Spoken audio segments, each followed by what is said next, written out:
Hello and welcome to News Morning here on New Day on TV3. My name is Beatrice Sedu. Coming up in the next few minutes. Finance Minister assures Ghana's Parliament that the economy will never return to emergency room as fiscal targets remain on course. Meanwhile, the government proposes sweeping reforms to Ghana's cocoa sector, including new law to replace decades-old Cocoa Board Act.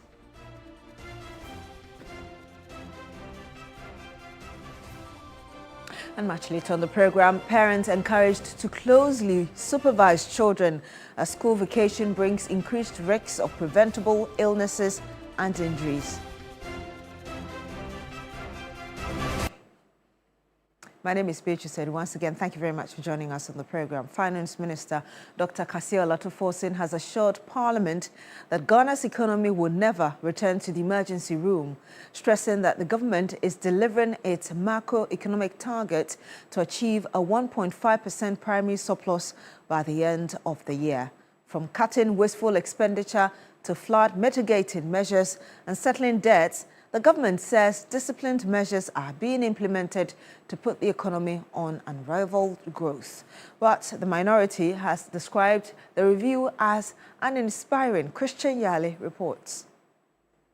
The finance minister began his presentation by touching on the June 29 floods that brought the capital to a standstill, indicating that the president has directed the housing ministry to put in measures to prevent this permanently, indicating that funds for this would be made available in the 2027 budget.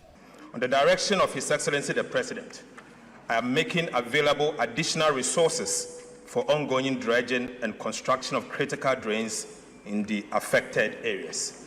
His Excellency the President has directed the Ministry of Works, Housing and Water Resources to develop a comprehensive and permanent solution to flooding in Accra and other flood-prone areas across the country. The necessary funding for the implementation of this permanent solution will be provided in the 2027 budget and the medium term. He then touted government fiscal discipline, which he says has resulted in the macroeconomic gains made, even in the first half of the year. Our recovery is as a result of superior economic management. Debt restructuring may create fiscal space, but it does not create fiscal discipline. The minister indicated that Ghana has already achieved its statutory debt target of 45% of GDP, years ahead of both IMF program timelines and the targeted date under the Public Financial Management Act. He also touched on the debt to GDP ratio, which he says declined from 61.8% at the end of 2024 to 44.7% end of 2025 and currently stands at 45% by June 2026. Since the introduction of the AI-powered customs reforms, monthly customs revenue has increased by approximately 17%, reflecting stronger compliance, more effective enforcement, and significantly reduced leakages. Dr. Kassia Olatofosin indicated that Ghana is expected to pay 111 billion cedi to service DDEP bonds in 2 years, but indicated that the country is having a strong stance at the international capital market. Multidimensional poverty, which measures deprivation across living conditions, education, health, and employment, declined from 24.9% in Q3 of 2024 to 21.9% in Q3 of 2025. Mr. Speaker, this simply means that about 950,000 Ghanaians moved out of the multidimensional poverty in just 1 year.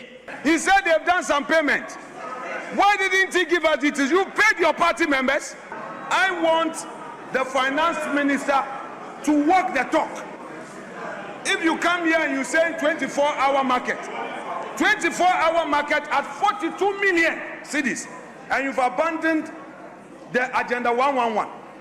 This review is uninspiring. There is no inspiration. What we are experiencing in this country is persecution, persecution, persecution. Ordinary Ghanaians are making sacrifices. Where is the man who put us in the debt? Where is Ken Ofori-Atta? After borrowing recklessly, creating the debts, he has gone and he is hiding in the United States of America. We must bring Ken Ofori-Atta back. For the finance minister, fiscal discipline must not become a policy for one person. It must become a culture that the entire nation must uphold. The coming days would be exciting as the House would begin commentary on the details and the sectoral review of the review the minister has presented. Christian Yale, TV3 News, Parliament. Now, the government is proposing sweeping reforms to Ghana's cocoa sector, including a new law to replace the decades-old Cocoa Board Act. The new bill will repeal the existing 1984 law and establish a modern governance and financing framework for the cocoa sector. The reforms aim to guarantee cocoa farmers at least 70% of the free on-board price, introduce a new producer pricing formula, strengthen Cocoa Board's finances, and ensure at least half of Ghana's cocoa is processed locally. The Finance Minister, Dr. Kassiel Atuforsen, announced the reforms while presenting the 2026 mid-year budget review in Parliament. The proposed legislation will introduce a new producer pricing mechanism that aligns producer price with movement in international cocoa price, exchange rate development, and other relevant market conditions. We will also guarantee the cocoa farmer not less than 70% of gross free on board price. Meanwhile, the Finance Minister announced that government has injected an initial 400 million cedis as capital for the Women's Development Bank.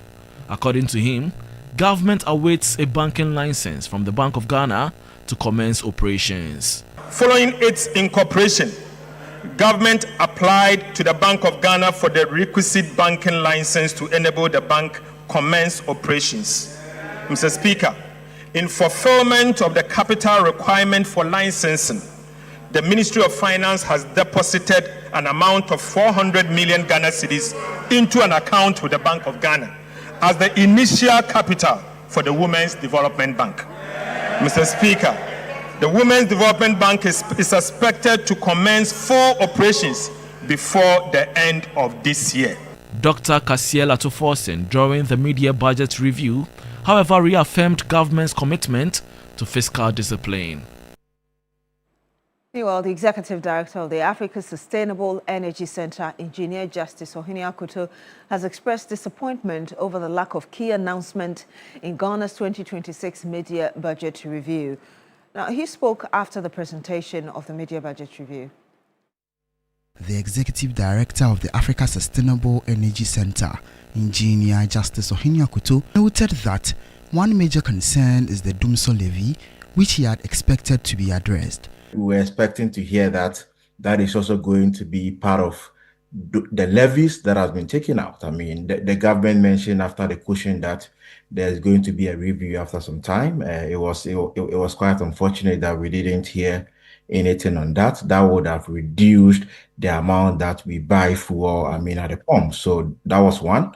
And then, in Ghana, anything that is attached to, fuel automatically attached to goods and services. So, if we had that levy removed, that would have been a cushion. The Executive Director of the Africa Sustainable Energy Center, however, welcomed government announcement of a new 1,200 megawatt power plant in the 2026 mid-year budget review.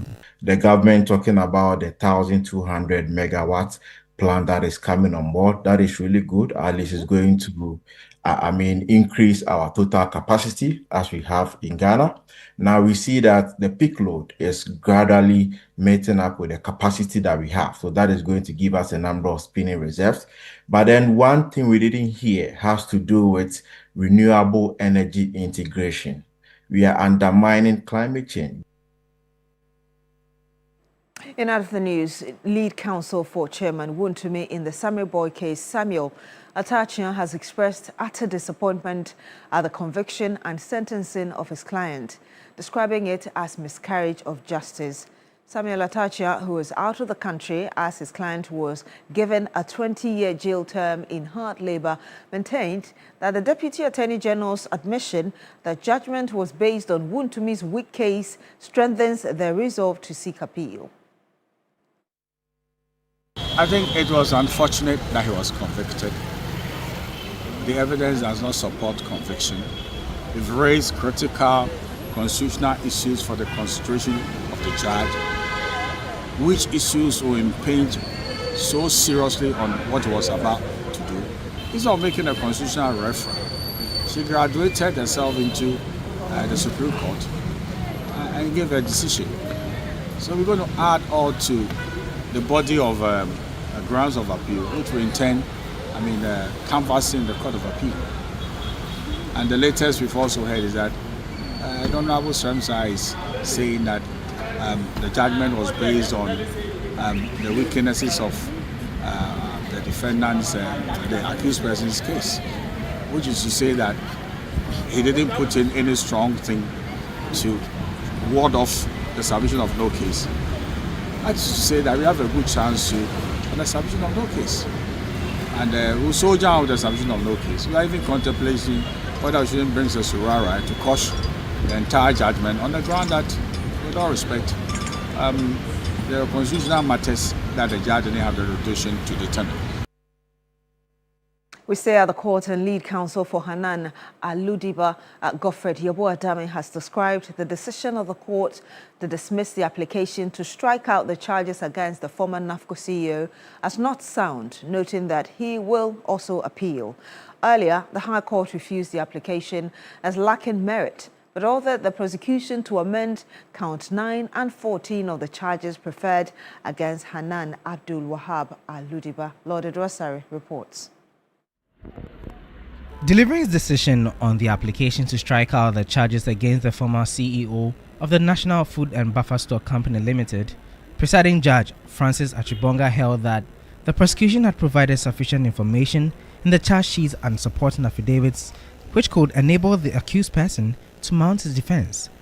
Godfred Yeboah-Dame, the lead counsel for Hanan Abdul Wahab Aludiba, had argued that the charge sheet against his client was fatally defective because it lacked the specific details his client needed to understand and defend himself. Touching on the third ground, where the applicant alleged that the charges were lumped together, the court noted that although the prosecution may charge both offences, an accused person cannot ultimately be convicted of both in respect of the same facts. Justice Achibonga, however, held that counts 9 and 14, which prescribe defrauding by false pretense against Faisal Said Wuni and Hanan respectively, do not provide reasonable information to the accused persons, and thus ordered the prosecution to amend the charges. Reacting to the ruling of the court, Godfred Yeboah-Dame expressed disappointment. All the charges are defective. The first point that he made, that yes, recognizes the judge himself recognized that the offense of stealing is actually one arising out of various payments, different payments and all that. That should necessarily also have warranted an order for the prosecution to go and amend. Because you cannot have various payments, the number of which we do not know, when each of them occurred, we do not know, where they occurred, we do not know, they are not disclosed on the charge sheet, and then you say that, well, you're not going to order them to amend, and that charge is proper. That charge cannot be proper. So even though they've been ordered to amend some of the charges, we will still file an appeal. We'll file an appeal against it, but I think the decision was not so sound. The case has since been adjourned to July 29. The former National Food and Buffer Stock Company Limited CEO and his wife, Faisal Saidu Wuni, have been charged with multiple offences, including stealing, causing financial loss to the state, defrauding by false pretenses, and money laundering. Lord Idwasari, TV3 News, Accra. Some more here, and for many children, the long school vacation is a time for fun, play and freedom from the classroom. But pediatricians are reminding parents that the holidays can quickly turn into a hospital visit if children are left without proper supervision. The Pediatric Society of Ghana says health facilities often record an increase in cases of burns, malaria, influenza, and other preventable illnesses during the vacation period. Sarah Penkro is with our health desk. She brought us this report earlier. Schools have vacated, and for many children, the school vacation means freedom from classrooms and homework. but health experts are urging parents to pay attention to early warning signs of illness, including fever, vomiting, diarrhea, poor appetite, unusual sleep patterns, or a child suddenly becoming weak, withdrawn, or less active than normal. They stress that parents should not wait for symptoms to worsen before seeking medical care, noting that early treatment can prevent serious complications. The vacation period is also a time when we tend to see things happen like child sexual abuse and the harm caused to children by perpetrators. A lot of these also occur during the vacation because sometimes the children are not supervised. The parents have gone to work and the children are left at home roaming about and doing whatever. So you have predators taking advantage of them during this period too. Some burns, like the wounds that we talked about, also happen during the vacation when the children do not have adequate supervision at home. Beyond preventing illnesses, pediatricians say the vacation also offers families an opportunity to strengthen children's emotional well-being by spending quality time together through outdoor activities, family trips, and supervised play. Parents are also being advised to ensure their children stay well hydrated and to limit sugary drinks and snacks. So it's good to keep these children's minds active. What to avoid though is within this time we do not want them to be on the phones, on the tablets, on the laptops throughout the day. No, that's not what we want. As a pediatrician, I would say that nutrition is a major thing to pay attention to for your children's growth and development. Ensure that they are eating healthy food because it's this healthy food that will help to build them up and give them the strong brains and the good brains that they need to study, the strong bones that they will use to move around, the muscles that will help them to lift. So we need to pay attention to what our children are eating. The Pediatric Society of Ghana says that with close supervision and healthy habits, the school vacation can remain a safe and enjoyable time for every child. Sarah Penkro, TV3 News, Accra. And still in health, years of investment have driven down HIV-related deaths and infections in Ghana. But the fight is far from over. As funding uncertainties threaten these gains, there are calls for stronger community-led responses, sustainable financing, and local manufacturing of health products to build Africa's health sovereignty and end HIV and tuberculosis by 2030. Samuel Yoboa Adams has more in this report. Recent reports from the Ghana AIDS Commission shows that new HIV infections declined from 16,189 in 2024 to 13,951 in 2025. The report also revealed that AIDS-related deaths reduced from 13,429 to 12,051 within the same period, representing nearly a 14% decline. Other reports also suggest that tuberculosis is seeing a slow decline as well. As a result, civil society organizations advocating for HIV and tuberculosis convened on the sidelines of the African Union Extraordinary Summit on Health to discuss how this progress can be sustained. Professor Anita Gansa is the head of Parasitology Department at the Noguchi Memorial Institute for Medical Research at the University of Ghana, Legon. So it's very important that we place ourselves in a position to make our own vaccines and also to come up with our own diagnostic tools. And so it is very, very important, not just the manufacturing of the vaccines or diagnostic, but we must also see knowledge building, innovation as part of the manufacturing ecosystem. With funding uncertainties being one of the major concerns, the Director of External Affairs at the Global Fund believes there must be stronger domestic investment to protect gains made against HIV and TB.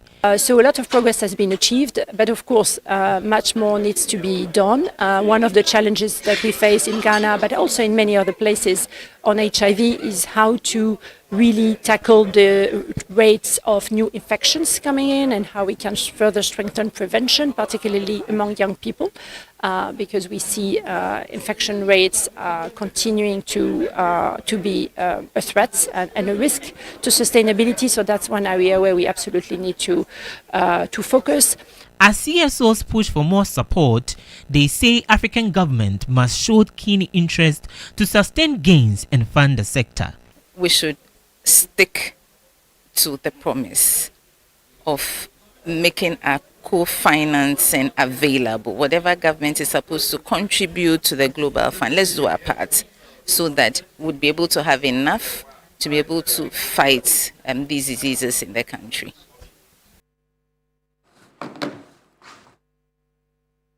And that's all for News Morning here on New Day on TV3. My name is Paige Sedu. Thank you very much for joining us on the program. Do continue with us on New Day.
News of the jailing of Wontumi Monday. Then we get to continue on Tuesday because of the reaction of the minority and his lawyers, including the former one Apia Kubi. And then we are preparing for the mid-year budget review, of course, Wednesday, and then yesterday. I mean, it was quite late. He finished after 4 p.m., right? Yes, after 4 p.m. After 4 p.m., yes. And yes, here we are again. So many things happening around, but yeah, it's been a very packed week, I would put it. I don't know how that has been for you as well, because I know that during the breaking news, you and Roland stayed on until midday. Yeah, you were with us before we realized you had vanished.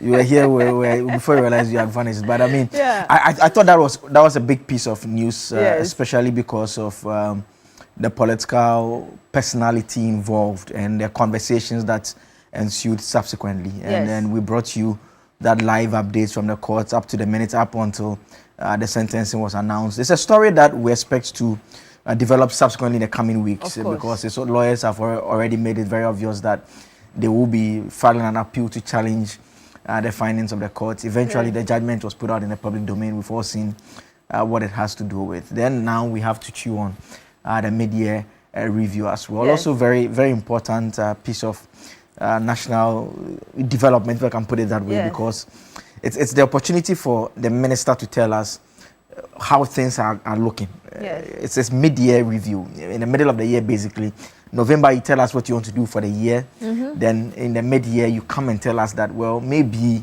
I think I need some more money, or maybe I don't need some more money. In this instance, he says that, well, he's fine. He's just going to do a little realignment, some 5 billion to help Gold Board do what they want to do, especially now that they will not be supported by the BOG. So now they will be given some funds to do what they would want to do. But substantively, we are not seeking any extra funds. We are just hovering around our targets. We are maintaining the target, because sometimes at the middle of the year, you can come and say that maybe I wanted to get revenue of 10 cities, but now I think we should bring it down to 8 cities because we are not going to get a 10 cities.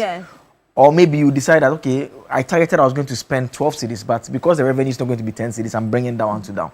But interestingly, we are maintaining all our targets as well. Even though if you look closely at the numbers, we are just about 1 percentage points close to it. So we are not directly on it, but we are around close to it. I think it's because of how we performed in terms of our revenue mobilization in the first quarter. If probably we had been a bit more aggressive, we would have had more and probably, exceeded the target. But yeah, I don't know what your general views of what was presented yesterday are. I mean, I think to be fair, there is a sense of a certain level of financial discipline. I'm sure even the critics who disagree would admit to that, except that they will target differently. So I heard the minority, the former finance minister, Dr.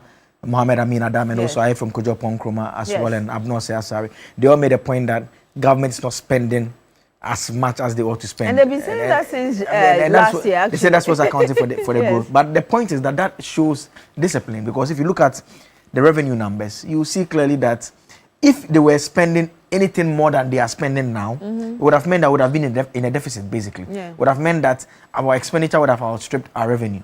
So the fact that we all see is that he's spending as much as we are earning. And yesterday I listened to the finance minister and he made the same point that you can't spend money that you do not have. And what you can only spend is what you have. And so that is good enough. The flip side challenge is that it means that fundamentally the structure of the economy has not changed significantly. So development will not be as fast as growth perhaps is taking place. And it's the reason why sometimes projects across the country are not moving on beyond because you need the money. You need the money beyond the normal issues with contractors that we are all contending with. That is another aspect of it. So all those are various issues that we can look at closely. And really moving forward, I don't know what kind of measures we can use to mobilize a lot more of our domestic revenue. Because you remember at the time, GRA then went to offices ensuring that they were complying with their systems, so they directly give them the monies that they deserved or was due them. But it looks like we need to look more as regards the kind of measures we need for technology. Revenue. Technology obviously is one step towards that. The minister did mention that the Publican AI, what they are using at the customs division at the ports, he said that over the period, they've realized that about $300 million more in terms of assessments. So goods come in and the people are bringing it, the importers assessing that maybe we should pay 10 cedis. He said they've realized that the assessments were lower by 300 million. So they've made up at least 300 million more by virtue of using the public and AI. Initially, we saw the resistance that came from the importers and the concerns that they raised. So obviously, technology is one way of doing that. But there's a general space within the income tax. I mean, for you and I, the month because we'll be limited. It's the same individuals and organizations we are taxing. Those who are not within the formal sector, they are virtually, and some of them are earning so much. If you know people who do construction, those who come in, the foremen who come and construct your houses for you, and all those people are not within the income tax bracket. Yes. Yet they are earning more than. I am telling you, basically. I actually did a very simple analysis. I went to a shop at Makola. And I just bought a few cosmetics, and it ran into like hundreds, if not a few thousands of Ghana cedis. And she just had a small shop. So when I go home, I just said, okay, if this is how much I paid for just less than 10 items, then I'm wondering how much this woman actually owns in terms of capital, because it was just a small unit and I bought just a tiny thing and it was already very expensive. So this informal sector, there's a lot of money there that we can really devise means of collecting, just so there's that equal thing, everybody paying the necessary taxes. But again, for me, I think I was very excited about the bridge. The Eche Amanfro Bridge. Yeah, the Afram Plains, the one at the Afram Plains. Yes, because I remember I went to Akosombo. I remember clearly it was Labo Labo. It was a community to do a story within, I think it's the Sojaman municipal or electoral area. And the then MC, if I remember clearly, is the current Deputy Finance Minister, Ampim Nyako. And I used, is it pontoon they call it, around the Akosombo area. And it looks like that's a different place where they're going to construct this bridge.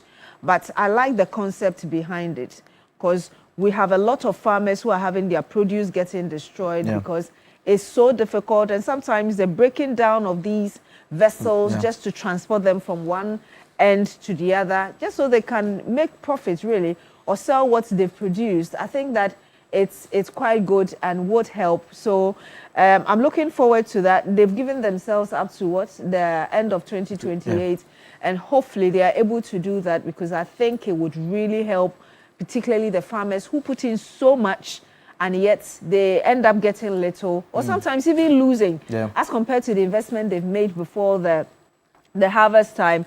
And also the bit, I was quite surprised to learn that all along the act we're operating within the cocoa sector was as old as 1984.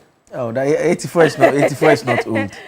Yeah, well, I find it old looking at the fact that our law that criminalizes our actions is from 1960. Yeah, 1960. I mean, you can imagine how crime has modernized and changed over the period. Our principal crime law is from 1960. Yeah. I mean, and it's very important. The point you make about the cocoa board change.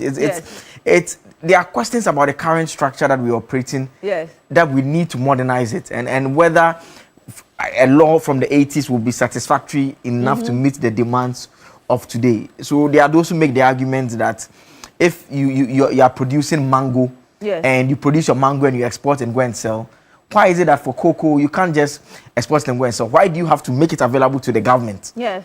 For the government to now come and negotiate with you and fix a whole lot of price and tell you that I'm going to give you 70% of the forward onboarding price and all those things. Like, people believe that kind of architecture is old. It kind of limits the cocoa farmers. We should let the cocoa farmers be competitive and operate on their own. And how much percentage of our cocoa beans do we intend to process? Yes. Just so we get a lot more instead of just exporting the raw beans. But I mean, in the midst of all of this, though, there's still a big area that a number of people are equally unhappy about, which is the energy sector. Yes. The fact that the finance minister does not seem to have, or didn't actually touch on a number of specific reforms.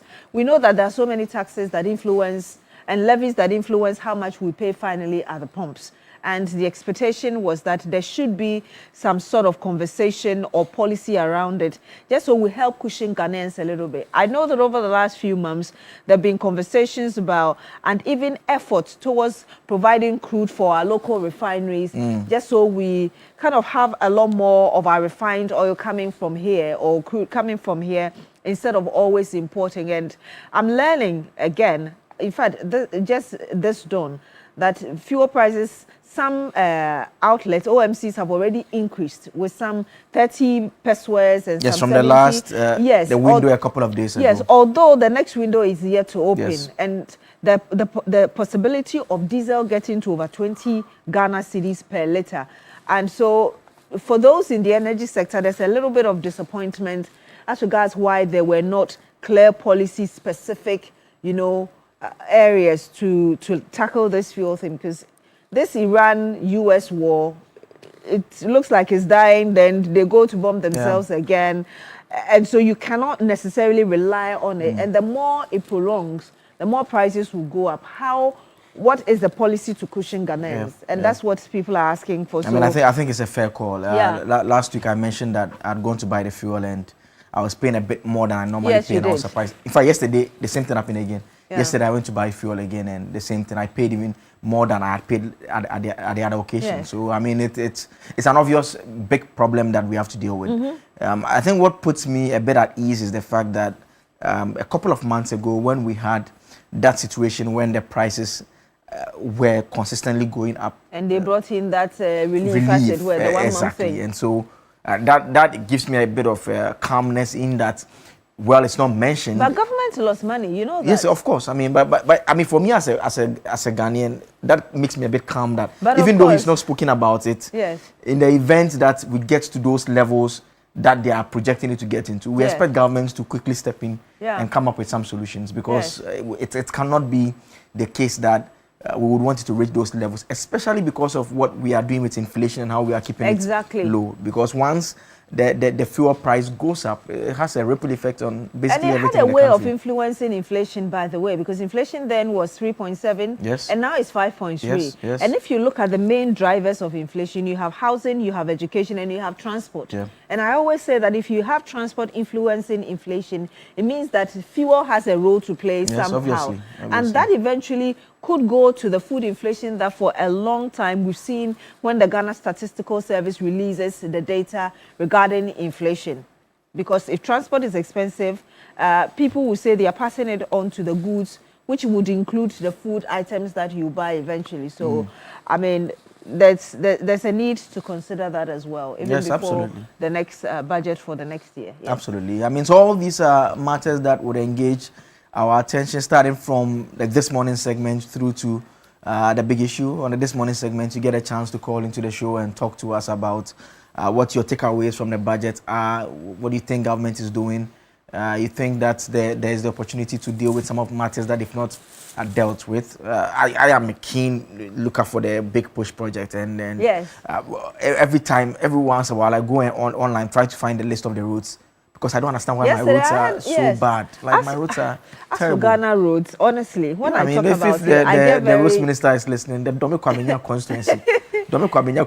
The roads you'll be known for bad roads for a long time. Like, it's crazy. The roads are bad. And the annoying thing is that there are so many roads all around the place. So, like, if, for instance, you are within the Ashoman Estates area, you want to go to Old Ashoman or Abuba, there are alternate roads that makes you avoid the main road.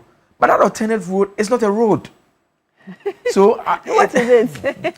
It's a pathway. What is BP about? Like, in the morning. No, but honestly, it's so serious such that, like, if I don't have something that I unavoidably, and I don't have to go to town.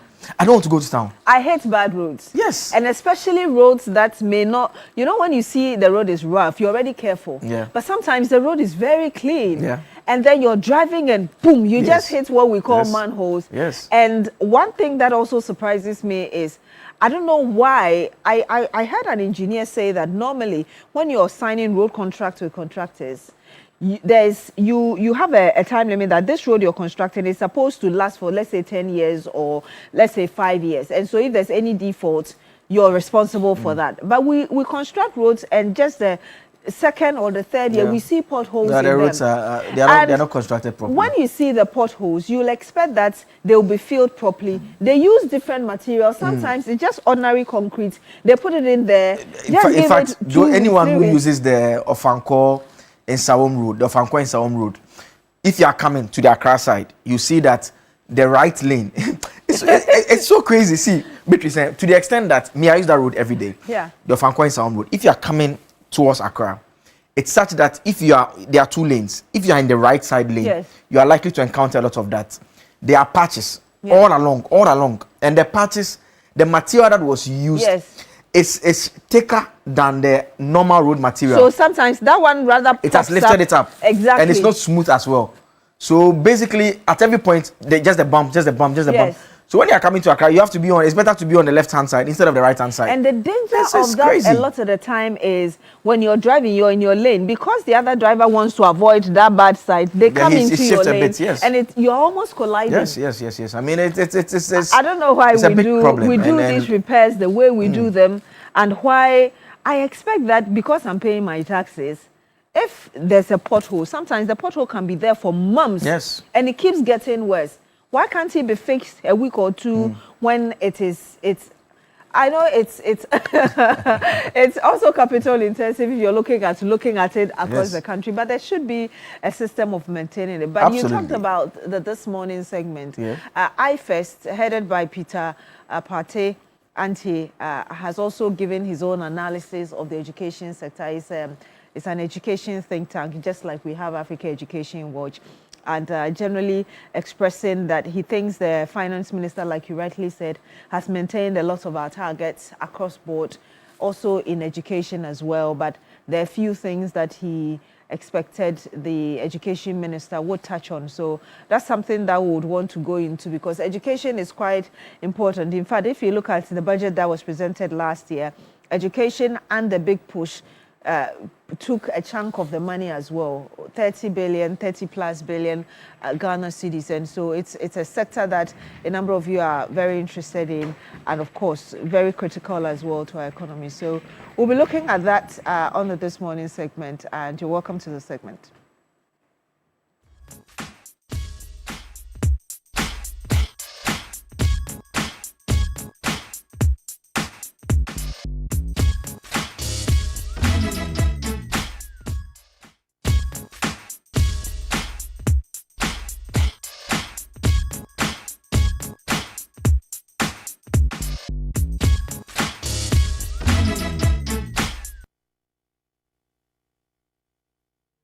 The finance minister began his presentation by touching on the June 29 floods that brought the capital to a standstill, indicating that the president has directed the housing ministry to put in measures to prevent this permanently, indicating that funds for this would be made available in the 2027 budget. On the direction of His Excellency the President, I am making available additional resources for ongoing dredging and construction of critical drains in the affected areas.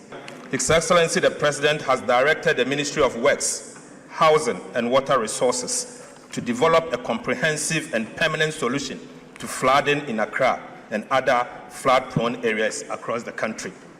The necessary funding for the implementation of this permanent solution will be provided in the 2027 budget and the medium term. He then touted government fiscal discipline, which he says has resulted in the macroeconomic gains made, even in the first half of the year. Our recovery is as a result of superior economic management. Debt restructuring may create fiscal space, but it does not create fiscal discipline. The minister indicated that Ghana has already achieved its statutory debt target of 45% of GDP, years ahead of both IMF program timelines and the targeted date under the Public Financial Management Act. He also touched on the debt to GDP ratio, which he says declined from 61.8% at the end of 2024 to 44.7% end of 2025, and currently stands at 45% by June 2026. Since the introduction of the AI-powered customs reforms, monthly customs revenue has increased by approximately 17%, reflecting stronger compliance more effective enforcement, and significantly reduce leakages. Dr. Kassel Atuforsen indicated that Ghana is expected to pay 111 billion cedi to service DDEP bonds in 2 years, but indicated that the country is having a strong stance at the international capital market. Multidimensional poverty, which measures deprivation across living conditions, education, health, and employment, declined from 24.9% in Q3 of 2024 to 21.9% in Q3 of 2025. Mr. Speaker, this simply means that about 950,000 Ghanaians moved out of the multidimensional poverty in just 1 year. He said they've done some payment. Why didn't he give us details? You paid your party members. I want the finance minister to walk the talk. If you come here and you say 24-hour market, 24-hour market at 42 million cities, and you've abandoned the Agenda 111. This review is uninspiring. There is no inspiration. What we are experiencing in this country is persecution, persecution, persecution. Ordinary Ghanaians are making sacrifices. Where is the man who put us in the debt? Where is Ken Ofori-Atta? After borrowing recklessly, creating the debts, he has gone and he is hiding in the United States of America. We must bring Ken Ofori-Atta back. For the finance minister, fiscal discipline must not become a policy for one person. It must become a culture that the entire nation must uphold. The coming days would be exciting as the House would begin commentary on the details and the sectoral review of the review the minister has presented. Christian Yale, TV3 News, Parliament. The education remains one of the most powerful investments we can make in the future of our country. Government is therefore taking bold steps to transform secondary education through a $300 million United States dollar World Bank financing. Mr. Speaker, under this $300 million United States dollar World Bank financing initiative, government will undertake 210 major infrastructure interventions across the country. These include, Mr. Speaker, we are building 10 new secondary schools. Right, Honorable Speaker, we will rehabilitate 150 secondary schools. Mr. Speaker, we are upgrading 30 Category C secondary schools to become a Category B school. Mr. Speaker, aside, we are also upgrading 20 Category B schools to be part of Category A. Mr. Speaker, we are also going to procure furniture to support these schools that we are upgrading and ensure that every school child going to any of our secondary schools benefits from textbooks. Just watched a bit of updates from what the finance minister delivered to us yesterday in Parliament, the mid-year budget review. We did tell you that IFEST, which is the Institute for Education Studies, has already given its own assessment of what the minister said in the education sector. We're joined via video call now by Dr. Peter Enti. He's actually on the phone with us. He's Executive Director of IFEST. Good morning to you, Doc. Thank you very much for joining us. Good morning, Richie. So you give your general assessment of what the minister said in the education sector, of course, in your preliminary thoughts, satisfied, as it were, with the fact that he maintained a lot of targets and also gave your own highlights. If you can remind us again, some of the highlights that you saw or heard him give us before we even go to the bits you thought he could have done a bit more on. All right. So yes, I think that the minister gave some information about how far they have gone with the secondary education system in their attempt to eliminate double track. Of course, we have been informed that the facility from the World Bank for the Star J project has been approved, And that is where all the issues about 10 new secondary schools, 150 existing schools going to be rehabilitated, the conversion of category B and C schools to A and B respectively, and the furniture. That is where all those things are coming from. And he gave us that breakdown.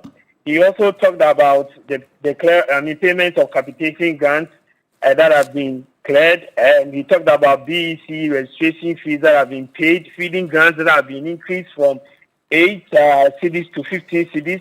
He also talked about the payment of the no-fee stress, which is very, very interesting, because we feel that policy needs to, they have to take a second look at it, but that is a discussion for another day. He also talked about the scholarship for disability students and some residential support that have been given them. In terms of financial releases, the minister talked about they transferring some amount to get fund, free senior high school program, no fee stress, teacher training allowance, and all that. So we can say that the minister gave a good account in terms of the financial releases and the activities that have gone on within the education sector. But as we have indicated, there are some serious missing updates that we feel that the minister could have also touched on, and they are conspicuously missing from his report. And indeed, in that you talk about silence on the national textbook program, also educational logistics receiving no attention, and also completion of the e-blocks. I know in November we heard about that, and you're concerned that we didn't seem to have had an update on it. Specifically, what are your issues with these areas? If you are into education, financing, analysis, and other things, and you are looking at the education budget that has been presented in November, and you are giving a media review, the things that were said in the original budget is what you are going to give us an update on. So you touch on some and you leave others. It communicates two things. It could be that you are not able to cover all because of time and the voluminous nature of the report. It could also be that you've not done anything about it at all, and that is very important, because for basic education, the government, stays in opposition and coming into a government, admitted that we have neglected it because a lot of resources were pushed into the secondary education sector. So when they read the budget last year and they gave that indication, a commitment of constructing 200 kindergarten schools, 200 primary schools, 200 junior high schools, it gave most of us in the sector a lot of hope that, look, basic education is coming back to its rightful place. So in the media review, we are expecting that you give a progress report as to how far you've gone with this construction. It might be that you are working on it, but since it's not captured in your report, it means that you have not done anything about it. Again, textbooks are central, furniture central. These things were captured in the November report. To what extent have we been able to provide the 2 million desks that we talked about, the 200 school buses that we talked about, the free textbooks to 1 million kindergarten students that we talked about, 2 million primary school and 1 million GHS students who are supposed to receive the textbook? There are no updates on procurement, no updates on distribution, and for us, we think that these are critical to the provision of quality education. So if the ministry has released money to the Minister of Education, and these things are on the way, then we needed a progress report on that. There's no information provided, and it communicates to us that it seems that nothing has been done in that respect. And for the infrastructure bit, which would include the e-blocks, how critical, especially when you're looking at the numbers of schools currently under trees? I know we do still have some. Yeah, I suspect that this would be captured under the StarJ project, the secondary school improvement project that the minister talked about, where we have secured some funding. But one interesting thing about that project is that project is what the ministry is targeting to use to end double track. And if you look at that project document, it seems that project is supposed to end somewhere 2030. So we're still confused how the double track is being projected to be ending 2027 whereas the facility was approved just this month, and you have to go through all the, the processes, procurement and all those things. It's going to be highly impossible for the government to eliminate double track by next year. I think that we need a realistic date, which I think should be around 2030, where the project is supposed to be ending. But you talk about double track. In your earlier statements, in that same statement that you issued, you actually were happy that there was significant progress relating to the government's effort to eliminate the double track system. Exactly, because they have been able to secure that a facility that is aimed at improving the infrastructure in a secondary school level. So the getting of the money is very critical for the elimination of the double track. So they talk about now going to construct 150 schools. Rehabilitate 150 schools, construct 10 new secondary schools, and also upgrade 30 Category C schools to Category D, 20 Category B schools to Category A. This is what will lead to the elimination of the double track. What we are concerned about is the timelines that have been given. To the government, they are anticipating that they would eliminate double track in 2027. I think that this is something that has been said over and over again. But looking at the Start Day project and the project timelines, we think that it is highly impossible to do that in 2027. We think that we'll be able to eliminate the double track in 2030 when the project comes to its end. And before your conclusions, though, you also talked about the need for us to strengthen the media budget accountability. Why did you have that concluding statement, as it were? Yeah, we think that, yes, it's good to talk about the financial releases, but there's little talk on issues about implementation status, challenges, timelines of various flagship programs that have been mentioned. So, yeah, you indicate that you have released this amount of money, you have released that amount of money, but let us also know the implementation progress. How far have you gone with this? So, for example, we're talking about basic school infrastructure. You said you are going to build 200 kindergarten schools. Maybe you've done 10. Let us know that you've done 10. And this helps with policy tracking and monitoring. And then for those of us, even in academia, it helps us with our research work and teaching. And the media budget review is so silent on that. It doesn't touch on that. It is more on financial releases, and we think that it should go beyond that. Doc, Akable here. One aspect of education that has been critical has to do with the tertiary level, and we know that government had indicated that to remove the financial barriers, an amount of 537 million cedis for the no fee stress policy has been paid so far. That particular policy, given the constraints that we are operating within, are we in a position to be able to answer the question of whether it's having a necessary impact and whether it should be maintained going forward? That policy, right from manifesto period, we indicated clearly that it is not sustainable. We were thinking that the amount of money, of course, it's a political promise. So for the first year, we thought that fine, you can still fulfill your promise because you've made it to the people. But going forward, we're thinking that the ministry will be progressive. The government should think beyond just releasing that money to the students. Because we felt that the people who need the money, and when they need the money, is when they are, transitioning, they've gotten admission and they have to pay for their registration fee and accommodation. Look at when the money is released. It's when people have struggled all over the place to be able to get into the system. Just like how the school fee, as the student loan has been presented. So we are thinking that you can still push this to be part of the student loan and let those who really need it access it. But you are paying for everyone, and you are not even paying everything that they pay. You are paying an amount of it to everyone. And it's certain you are paying the money to the students and not the parents.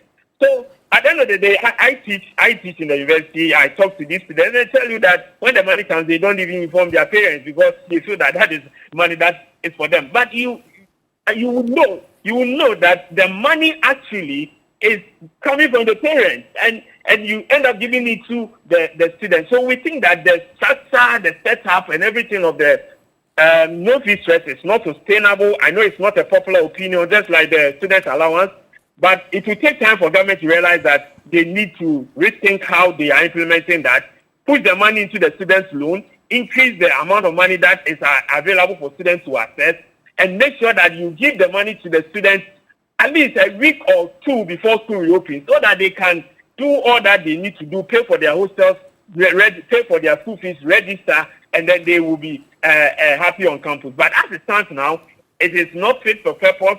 The monies are released to the students, and they are happy at a point in time. But what is the rationale for the introduction of this policy? It is no fee stress. It means that you are not supposed to go through any stress once you are paying your fees when you have gotten admission. Is that what you are experiencing? No.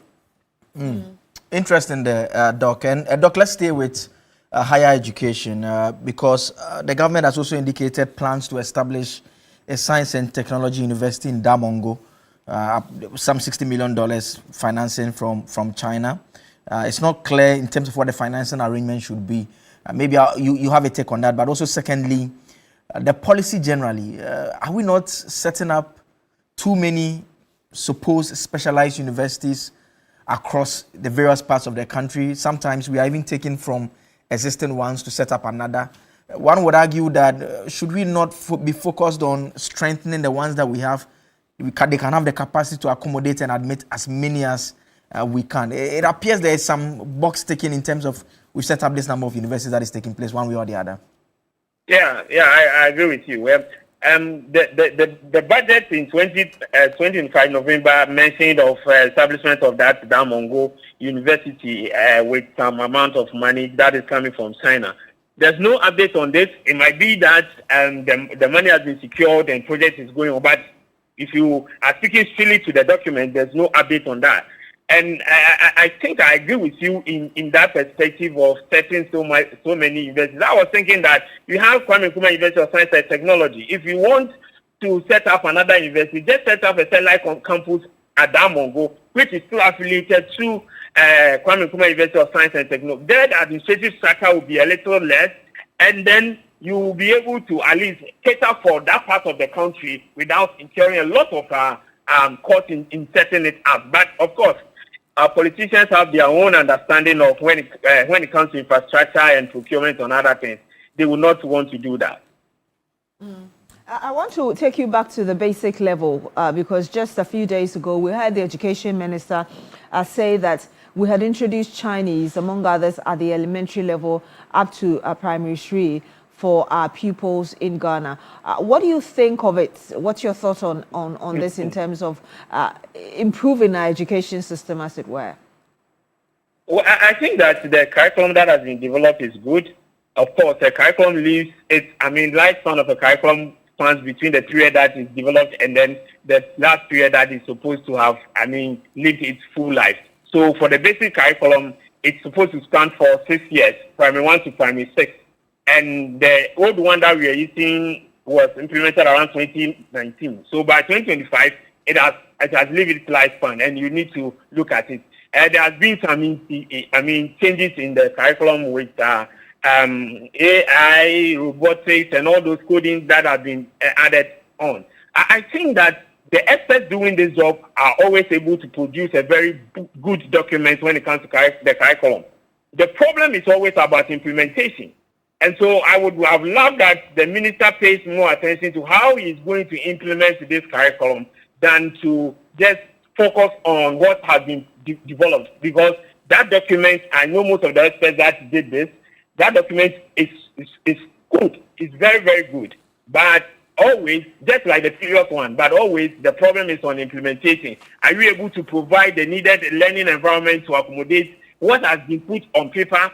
Are you able to train the teachers adequately to implement the curriculum as it's supposed to be implemented?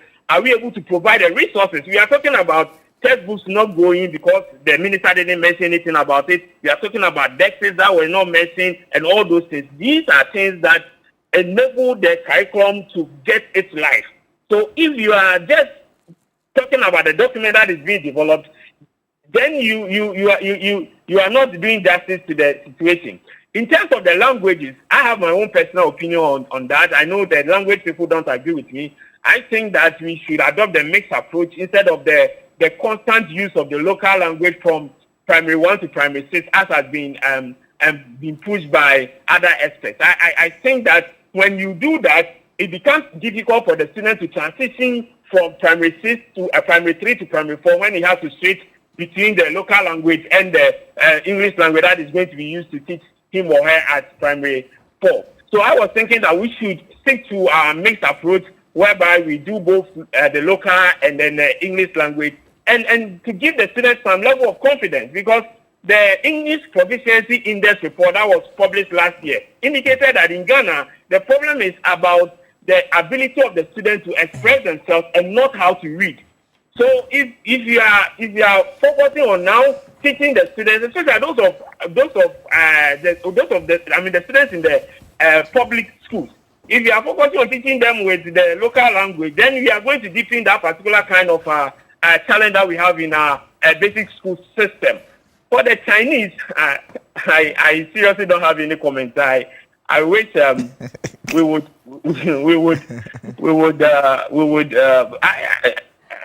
I seriously don't have any comments. I don't want to commit myself. You're quickly regarding the Chinese language, but there are those who make argument that we're having business and a lot of investment from the Chinese in Ghana. Perhaps you need to understand the language so you're able to negotiate. I think so, because in our universities there are students doing Chinese, and there are students who are doing even basic teaching in Chinese and other things. So I think it's going to have, paid employment for those who are doing those courses in the university. But to make our children multilingual, that is good. But is it something that we would want to pursue at this stage of our educational journey? That is something we can debate on. My final question to you, if you were able to answer in less than 1 minute for us. Moving forward, I know you've touched on so many sectors, but what should be the priority now within the short to medium term in terms of the kind of transformation we need in the education sector? And I think that we should still go back to the basic education system. We know what is wrong with it. Let's commit the resources. Because they are in the 2025 budget, it means that monies were supposed to have been allocated for that. Let's commit the resources to improving the basis of our education. And I think we will get the rest right. If we continue to pay lip service to basic education, we are widening the gap of inequality between those in the urban center and those in the rural areas, and that is not good for us. My last point also will be that the curriculum that we have developed, we should ensure that we provide the needed resources and ensure that we have a proper implementation plan so that the rationale for introducing that curriculum will be realized.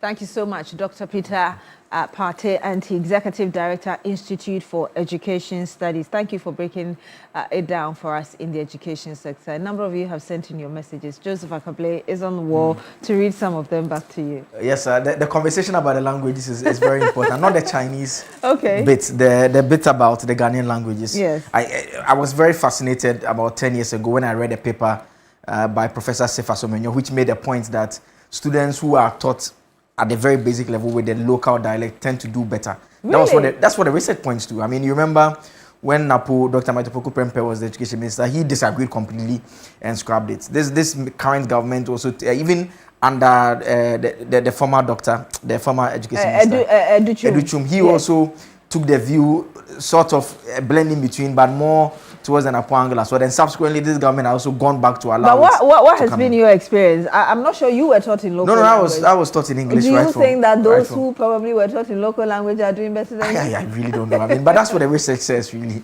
It's a fascinating research that you can find online and read. But some comments that have come through on our WhatsApp console, especially, good morning, I am Eben from Kwabenya. The minority in parliament should know that it's better to borrow for better education of our children's future than borrowing for so-called cathedral that never saw the light of day. Ghana is no more rated as junk status. They should know that, period.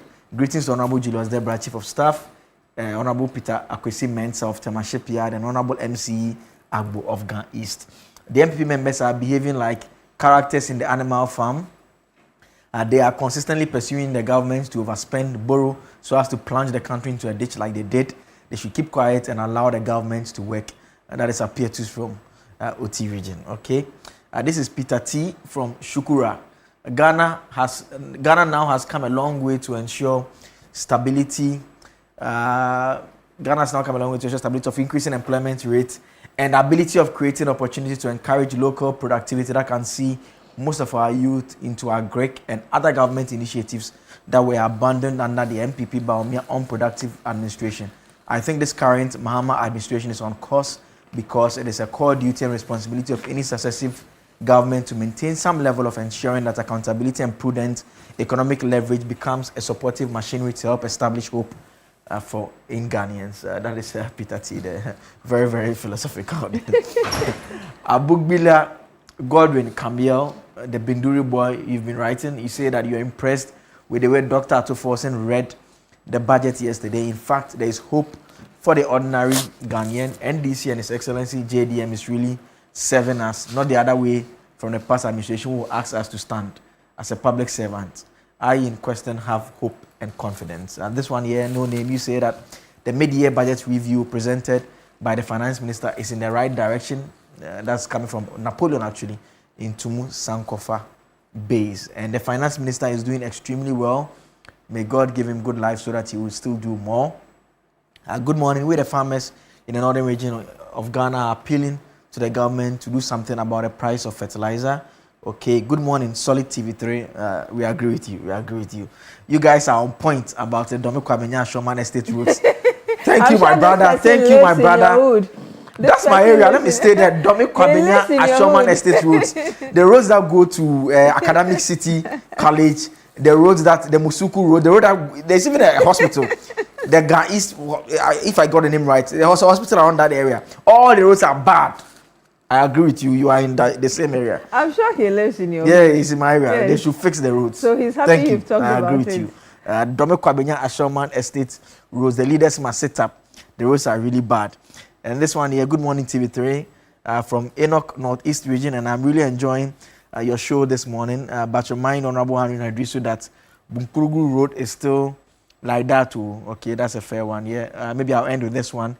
Say you believe the NDC is doing very well. For example, Temoyo Refinery is now operating again after a struggle during the 8 years of the NPP administration. Also, the price of some essential items such as fuel, rice, and sugar are still lower than they were during the NPP government. Based on these observations, you believe the government is performing better than the previous. Stephen Oscar Akwe from Ashaman, Lebanon, you sent that message. So those are some messages that have come through. The one about Dome Kwabenya Ashoman Estate. Yes. The regular ones, Aziz Dollar, Mr. Simon, Yen, Mr. Stephen Quinn, all of you sent in your messages. Thank you very much. But let me remind you to pick up Yote, the Milky Way with the rich, smooth taste of Peck Milk Shortcake. It is just pure delight. Find them in all grocery shops by you. When we come back, Joseph Akable will be handling the big issue and we'll bring you some more, including sports. Stay with us. Onim sada krumponi wa mi tinsi we monim sada ni me take it time out to try and be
TV3. It's time for the big issue, and we are focusing largely on the conversation around the budget mid-year review that was presented by the Finance Minister, Dr. Kassiel Atuforsen, yesterday. It's a very simple question that we are going to ask about whether government has done enough to strengthen the economy. And we ask because we've heard from the minister at the time he presented the budget, and now we've heard from him again on the review. What do we get a sense of where we are? Are things improving? Do we get a sense that there are some policy measures that are yielding results in a manner that we can say that the state of the economy is changing significantly, or the economic structure is changing significantly? All these are aspects of the conversation that will engage our attention this morning. Mostly on Fridays, the lawyers are the most around the table. At this time around, I think I'm all alone. I have the economists all around me, the finance guys all around me. So it will be a conversation that will be very interesting because it's their area of expertise. They will share their perspectives with us on this. I want to start off first by listening to two key statements, one from the finance minister and another from the minority leader. A very debatable point that has come up strongly. In fact, when the budget was presented, it came up again strongly about the fact that it does appear that expenditure is being handled at a certain level. And in simple terms, the minority will argue that government is not spending as much as it ought to spend. Yesterday, I listened to the finance minister once again make the point that you can only spend what you have. So that is the other coin or the other side of the debate. And why are they being asked to spend when they don't have? When you look at the revenue numbers within the same range as well. So why are you expecting them to spend a bit more? Those are very debatable points that would engage our attention. But first, let's listen to what the finance minister said specifically about spending. The true measure of a finance minister is not how much he spends, but how faithful he protects the resources entrusted to him. The money we manage does not belong to those entrusted to manage it. It belongs to the people of Ghana. Mr. Speaker, it belongs to you and belongs to all of us. Every cedi collected in taxes, every cedi borrowed, and every cedi spent carries with it a sacred obligation to use it wisely. In recent times, a narrative has emerged suggesting that this government is not spending enough. Mr. Speaker, nothing can be further from the truth. Far from standing still, we have been steadily and responsibly deploying resources guided by the simple but firm principle that we can only spend only what we have, and we spend it wisely and with the future of our nation in view. Mr. Speaker, in the spirit of transparency and accountability, allow me to lay before this House a clear account of some of the expenditure we have made so far to support government programs across the sectors approved in the 2026 budget. Mr. Speaker, first, to compensate public sector workers, an amount of 48.8 billion Ghana cedis for compensation of employees has been paid, including 4 billion Ghana cedis as contribution to SNIT and 2 billion Ghana cedis as Tier 2 pension scheme. Mr. Speaker, to honor our debt obligation, an amount of 21.5 billion for interest has been paid. To honor our international debt obligation, an amount of $700 million for Eurobond debt service and interest have also been paid. To restore confidence on our financial systems, an amount of 10 billion Ghana cedis to domestic bondholders has been paid. That's the finance minister, Dr. Kassiel Atuforsen there, and 2 points. You heard him emphasize spending what they get, and secondly, making the point that the expenditure is also in the right direction of where it's necessary, and you heard him list some of the things that they've spent on. I mean, this was even before the minority leaders spoke, and he had said that there's that narrative out there. So let's listen to the narrative now from the minority leader, Alexander Afenyo-Markin. Mr. Speaker, this review is full of English with empty payment. The payment he said is done. He said they've done some payment. Why didn't he give us details? You paid your party members. You paid your party members. The monies have gone to your party members. And Mr. Speaker, the Nkukon Kitinkiti project has now become protein. Honourable members, I insist we listen to each other in silence. The Nkukon Kitinkiti has become protein for your party executives. They are all cooking Akukon Kwine. It is now Akukon Kwine. Mr. Speaker, I want the finance minister to walk the talk.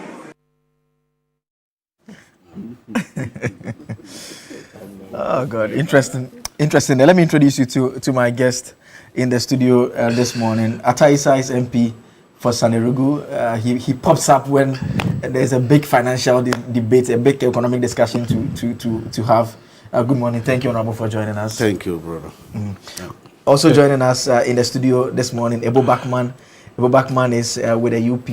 Ebo, you see me every Friday. Ebo, thank you for joining us as always. Yeah. It's always a pleasure to be here. And come nice, my buddy. It's my friend. I mean, our guys go together. And in those days, MPP together. Okay, I see. And also joining us in the studio this morning is former MP for Kaikwe North, MP for Kaikwe North, former MP Hussein Issa, also with us. Good morning, sir. Thank you for joining us as well. Yeah, good morning. It's nice to be back here. I've not been here in a while. Yes, yeah, we're always happy to have you. We're always happy to have you. Dr. Peter Tekwa is a policy and economic analyst as well, also joining us in the studio. He mostly joins us online, but once in a while he pops up in the studio. Doc, thank you for joining us. Thank you very much, and good morning to all the viewers. Thank you. All right. Also joining us on Zoom this morning, Dr. Edu Owusu Sarkodie is also an economist. Doc, good morning. Thank you so much for joining us. Hi, good morning, and thanks for having me. Good morning to my people, Center for Policy Scrutiny and University of Ghana, and everybody.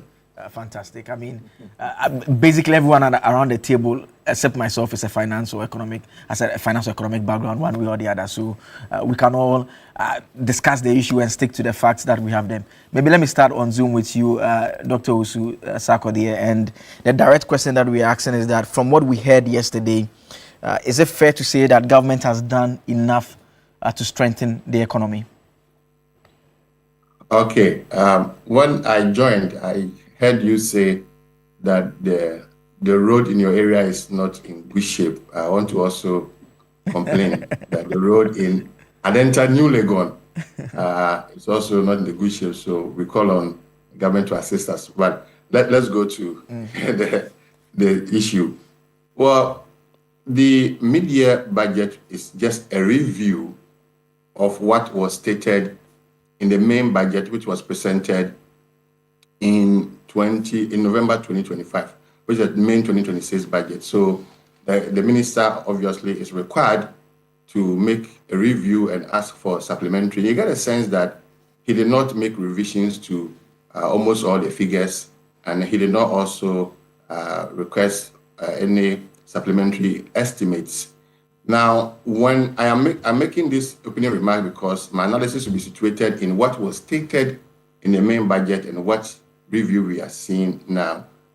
When you read the 2026 main budget, you get a sense that the ministry or the government is trying to move from stability to economic growth and economic transformation gradually. You know, what we teach in the classroom, the tight fiscal and tight monetary policy in 2025, which is understandable, but, you know, a gradual opening up or expanding of the monetary policies and fiscal policies. And so you saw some commitments in the main 2026 budget, such as the 141% increase in the capital expenditure.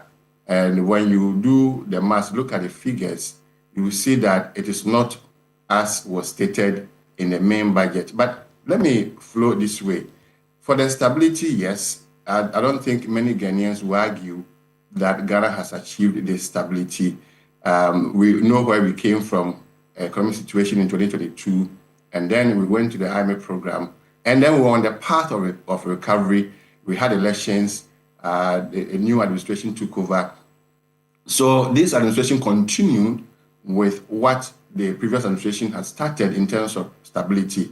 But we also know that we should move from stability to economic transformation, growth, creating of sustainable jobs, which, is always the ultimate. In terms of economic growth, economic transformation, and job creation, currently there are about 13.4 million Ghanaian workers. The government workers, as you know, are always less than about 1 million.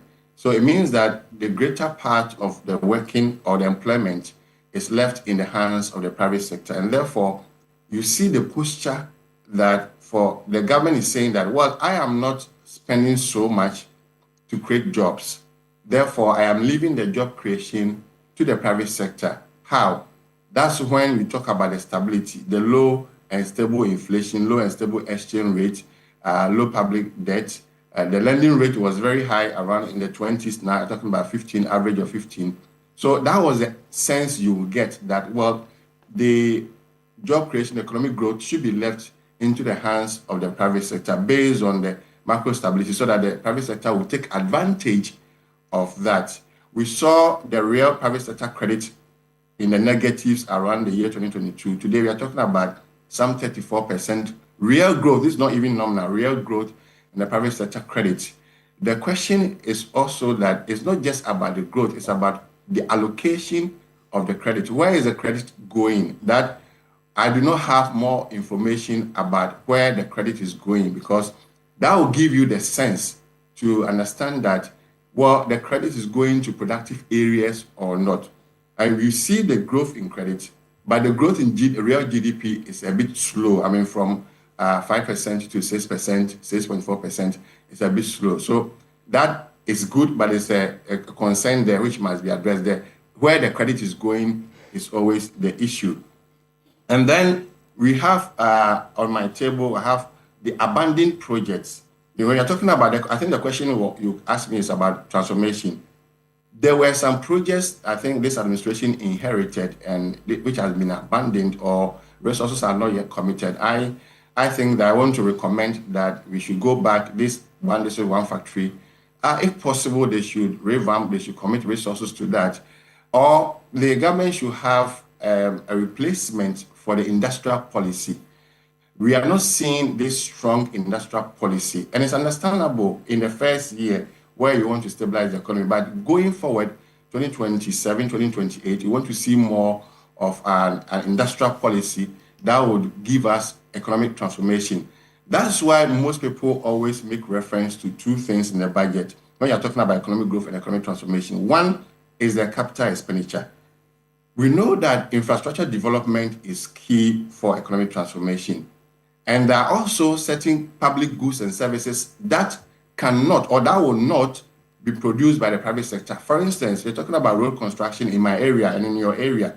I don't think any private person will be interested, for now, will be interested to construct this road. It has to be done by the government. Electricity, water, passport, DVL, all these public goods and services must be provided by the government. And therefore, when the government is committing to the capital expenditure and is not giving us the amount that was pledged in the budget, after promising 141% increase in the capital expenditure, then we have to worry about that. And I think that the recommendation is that the government should commit more resources to the capital expenditure. For instance, in the half year of 2026, the target was 36.6 billion cedis, but the amount which had been spent so far is 22.5 billion cedis, a deviation of 14.9 billion cedis, only capital expenditure. And I'm sure this 14.9 billion cedis could have been used to construct the road that you were complaining about, that I'm complaining about, which will ease traffic, increase productivity going forward. So it is a recommendation that we want to make so that the government can commit to the capital expenditure. I say this because in the classroom, we teach that aggregate demand is gotten from the investment expenditure and plus other components. That I, the C plus I plus J plus NX, that I there is both public and private. So in as much as we want to encourage stability and increase private investment, we also want to encourage the government to increase their investment from the capital expenditure. The other one that I want to touch on in respect to your question on economic growth and transformation is the almighty 24-hour economy. It has been politicized, but from the research point of view, I would say that, well, what was promised as 133, for me, I didn't see it as feasible. But hey, it was promised by politicians. But if you go and read the 24-hour economy document, as CPS, we have done a thorough review of the 287-page document. When you read that document, fantastic ideas. I would say that is one of the best documents I've ever read, where it has diagnosed the problem of the economy and has made recommendations on how to move forward, grow and transform the economy before they get to the 133. So you get a sense that when you're reading the document, you get a sense that the 133 is only a destination. When you read page 18, they said that the 133 is only a destination. Economic transformation is a process.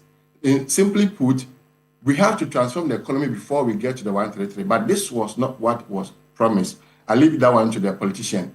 Again, another one is what they are doing with the 24-hour market. This was not promised. This was not contained in the document, and yet is being implemented. And the key question that researchers will ask is that you have fantastic ideas in the document. Why are you constructing markets? The market to sell what? What are you going to market? Because the idea would have been that, well, build the factories, manufacture your fruit juice here, so that then you can market what has been manufactured here. But if you put up markets to, sell imported items, then it doesn't sit well with the whole document of 24-hour program. When you go into the program, I always call it the flagship of the flagship. There was a beautiful, fantastic idea about developing economic, environment, economic activities around the Volta Basin. I want to plead with the government and the President Mahama that if he doesn't do anything at all, that idea must be implemented, because I see a lot of opportunities, a lot of growth opportunities, a lot of employment opportunities for both the industry and agriculture around that idea, that one idea alone, the construction or the development of economic activities around the Volta River. They even talk of how to transport goods and services from the south to the north, or even Burkina Faso on the Volta Lake. This is a fantastic idea that we have to do. So in a nutshell, we have not gotten there yet. We are still at the stabilization stage. And I want to believe that in the next 2027 budget, 2028 budget, we should have massive, transformational agenda. Let me also say these things before I forget. I want to plead again with the president and then the minister that there is certain agenda that we have. Well, is good. We must pay particular attention to revenue generation. Ghana's revenue generation has been very poor since 2006.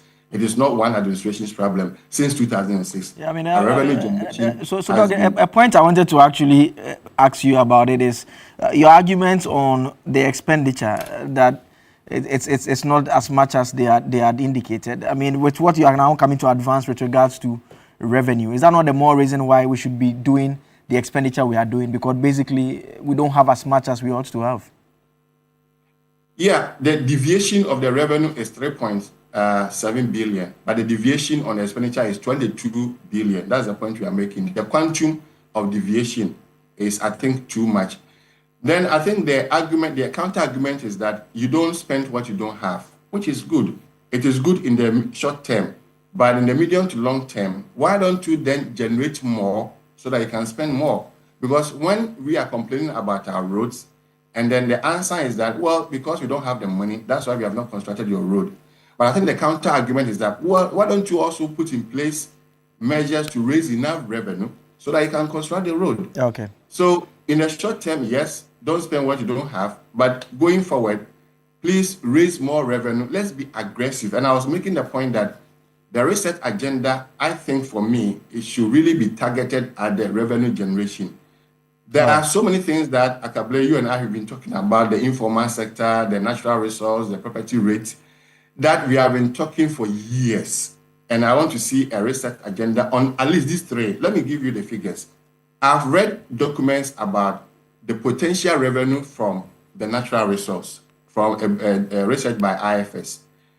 They are saying that if we behave like Botswana and we command more than 50% share of our natural resource, Ghana can add 55 billion cedis. That's what, about $5 billion more revenue, additional revenue. That's about 55 billion cedis additional revenue to our public finance. Let's write it down. The second one, but we are not doing that because of the concession contracts that we have signed. So we have to reset our mind, reset agenda on how to increase the Republic's interest or stake in the natural resource, because you cannot be the number one producer of gold in Africa. Last year we produced 6 million ounces of gold. That's about 150 tons of gold. And our peers are Mexico, Kazakhstan, and Uzbekistan. These are our peers in terms of gold production in the whole world. In Africa, we are number one. Gold production accounts for 69%. That's more than 2/3 of our exports. And yet, the contribution to public finance is not the best. And so we have to really reset our minds on how to increase the country's stake or our interest in the natural resource. 55 billion additional revenue potential. Let's write it down. Second potential is the informal sector. In Ghana, I've said about 13.4 million workers. No, more than about 11 or 12 million workers are in the informal sector who do not, that's more than 80%, who do not pay personal income tax. A chance on a research again that the potential revenue from the personal income tax for those of us, those in the informal sector, is about 1% of GDP. Now, currently our GDP is 1.6 trillion cedis. 1% is 16 billion Ghana cedis, lying down there untapped potential from the informal sector that we are talking about. And they make a lot of money. Yesterday, a student was in my office. He said he does roofing, the roof building. And he was telling me how much they make. Graffiato, painting, mason, go to Abosokan, go to Makola. They have mansions and they don't pay personal income tax. So there should be a way to reset our mind, to reset that. I have heard that in Uganda, I don't know if it's true, but I've heard that in Uganda, they make the payment of tax from the informal sector more like a lottery or raffle. So you pay, they give you coupon and you win something. We can adopt that strategy and reset and tap into that potential of 1% of GDP, 16 billion, which is lying down there. The third one, the third biggest one, is also the property rate. We have a lot of property in the country. Again, research shows that the revenue potential is 2% of GDP, 2%. That's 32 billion cedis untapped revenue. You put all together, we are talking about 101 billion Ghana cedis. And guess what? The minister is looking for 266 billion cedis in terms of total revenue. And we have untapped revenue for just three sources of 110 billion. That's about half of the total revenue and grants that we are looking for in the country. So I want to recommend that we do that research agenda and transform our revenue generation so that at least we can get more revenue and spend prudently for productivity. I think you want to catch me, so I'll pause here. All right, sure. Thank you very much, Doc. I'll come back to you once again for a bit more on this. Let me come to Ebo in studio as well. Ebo, same question, whether we've attained, in fact, Doc makes the point, Doc answers directly eventually in the concluding part of his analysis that stability, yes, but he does not think we are the growth phase yet. And then those who would disagree with him would make the point that if you are doing 6%, in fact 6.4% around the latest figures that we have, I mean, clearly you are growing. You are not just stable. I don't know where you stand on that question, Ebo. Let me say good morning to our viewers, to your good self and my colleagues here. Of course, I've always said that it is not for nothing that you've been to the IMF 17 times. You've been to the IMF 17 times because of the way we have been managing this economy. You see, anytime we stabilize an economy, then we want to rush into expansion, growth. There's always a missing link in there. Because if you stabilize an economy, the next thing you have to do is to make sure that you sustain. I want to use a word that can be understood by people easily. You need to protect the economy before you launch out to expand it. But over the years, because of political pressure, because of the fact that we have managed our economy politically, we want to take action that will satisfy voters, or we want to take action in response to what the opposition is saying. And because of that, we are always in a rush after stabilization to go into expansion. And so there's always a problem. That's why we go and we come back to instability. So in between the two, I think what should be done is what is being done. When I was listening to Atu yesterday, I realized something, and for me, it was very important that decision was taken. If you look at in between the two, and I want to just explain it so people can understand, in between stabilization and growth or expansion, I'm saying that we need to protect the economy. You see, hardly do we talk about corruption when we're talking about economy. Have you noticed that? But one of the major problems that affect our economy is corruption. And if you look at some of the things that you said yesterday, value for money office, very, very important. If we're able to do that and do it very well, it will reduce the pressure of corruption on the economy. Fiscal, of course, counsel for prudent fiscal decisions. Then commitment authorization. Another very important thing that can be done to block leakages, expenditure leakages in the system. It's a way of protecting the stabilization, because you have just stabilized. What must you do so that you can launch out? You make sure that you consolidate, you sustain what you've achieved. You don't rush. Another thing is reducing debt pressure on the economy. You listened to Atu yesterday?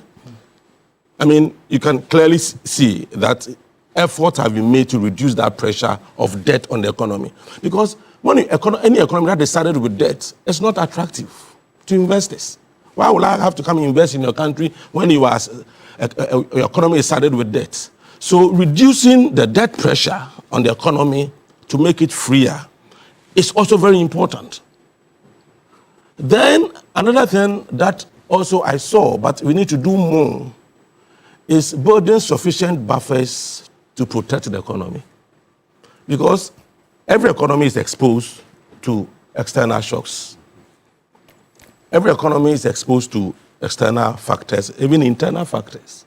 So how do you protect the economy? By building buffers. Our import cover is now 5 months, right? Fantastic. But you can do more. You can do more. I have said there are 4 buffers that we need to build if really you want to protect this economy before you can launch out. And I call them the 4 Fs, buffers.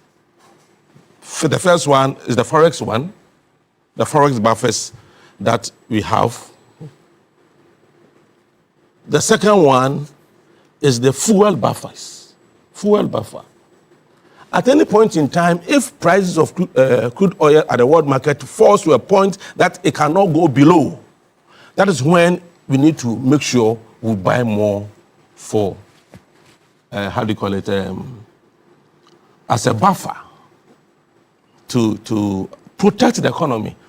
Because if you have an economy that cannot stand on its own, let's say, in 6 months, if it's not importing crude oil, then you don't have an economy because you don't control external factors. So what is important is to also have the fuel buffer. Very important. I would want to see a Ghana that would have a fuel buffer, strategic, stock of fuel for 8 months, 9 months, if possible, 1 year. Because there are certain, you see, at a certain price, the price will never go down. It can only go up.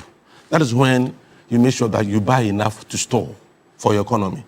It is important we do that. Government must be prepared to expend, to spend money to make sure that we have the fuel buffer. And of course, food also. Buffer stock. You see, I lived in 1983. I was there, I was around. And I saw what happened in Ghana. When anything like thing you wouldn't ordinarily eat, you eat it because they were not food. We didn't have food available. It can easily happen to us again. We don't control rainfall, and we have also not irrigated our farms enough. So having food buffer is also very important. That should something happen that we are not going to get food for the next 6 months, you can't import food. How are we going to survive as a nation? That is one thing we also need to look at. And the last one, the last F is fiscal buffer. Fiscal buffer. That is where I want to say that it's at the moment what you call the Ghana Stabilization Fund. You see, we finance it with only revenue from the oil, isn't it? What about cocoa? What about gold? Can't you take a certain percentage of our export revenue from cocoa and gold and other minerals, and even the normal tax, the tax revenue? Can't you take a certain percentage to put it also in that fund? Can't you amend that law so that in terms of buffer, we can have these 4 buffers in place to protect this economy? For me, you see, these are the practical things we need to do to solve our problems. As for the figures, we can always talk about them. But there are things we need to do, and I've said that if you do it, and yesterday I was also happy because of the sinking fund issue that came up. Another way of protecting the economy from debt pressure is to have a sinking fund. I was happy Ato said about 16 point something billion is currently in it, and we are targeting about 30 billion so that we can pay off our debt next year. Because our debts in the next 2 years, crazy. It's crazy. Yeah, so that's what I'm saying, that, you see, if you don't take care, we shall go back. That is why I'm so much concerned about what has to be done between the two to ensure that we protect this economy from shocks, from debt pressure, and from corruption. It will help us a lot. But you see, with that said, I think what this government can do is what the government has done.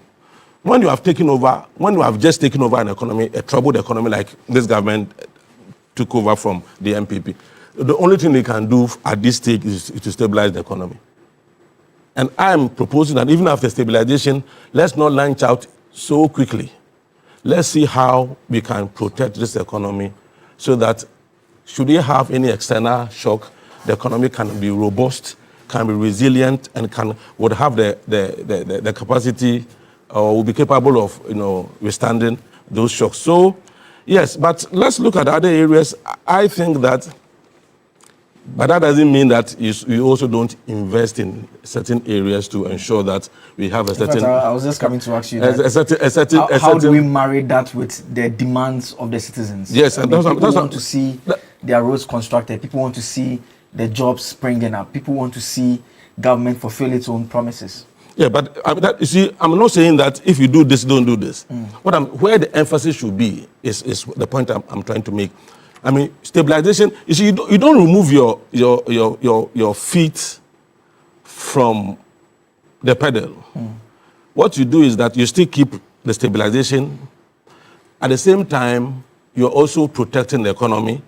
Then you are also launching out. But the emphasis should be at this point how to protect what you have achieved, so that they don't go,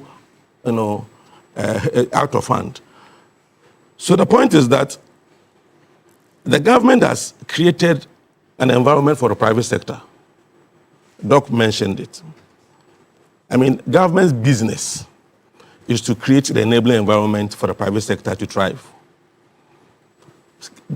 Given where we have come from, where our interest rate or lending rate was, and where it is now, given where our inflation was, and where it is now, given where our exchange rate was, and where it is now, I think government has done something that the private sector can take advantage of.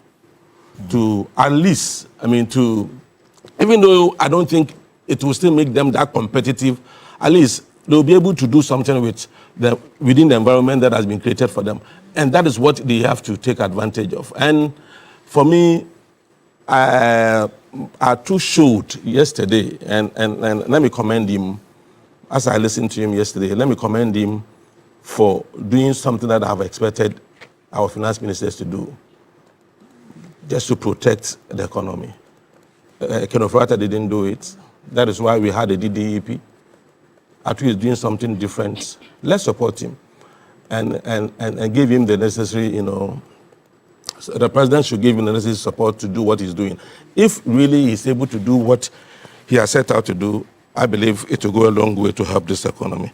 But when you come back, I have a lot of things to say, other things to say. All right, let me come to Doc now. And Doc, I mean, the same question, is the economy being transformed, or we are still at the stabilization level? And when you look closer at the numbers, there is the potential question of whether we are actually as stable as we are suggesting, especially in the last couple of months. So if you pick inflation, we've gone as low as 3.2, but around June, we are around 5.3 now. The minister makes the point that they are looking at 8% plus or minus 2 at the end of the year. I mean, is that the level that we want to operate within generally?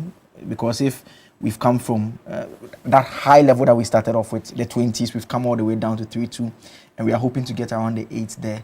It does beg the question that, are we really that stable at this point in time? I don't know how you deal with that first and foremost. The indicators actually shows that the economy has stabilized. But for transformation, it's still work in progress. Yesterday, I realized that there are a lot of lessons being learned from the past based on the budget review that was presented. In the past, one of the challenges we had is that we were not able to live within budget. And mostly that is a challenge that we have as an economy, where we normally outlive the budget, and then that's why we have a lot of excesses.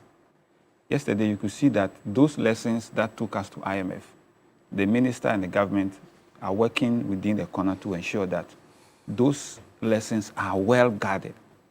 For instance, we're talking about the collaboration between the Ministry of Finance and the Central Bank.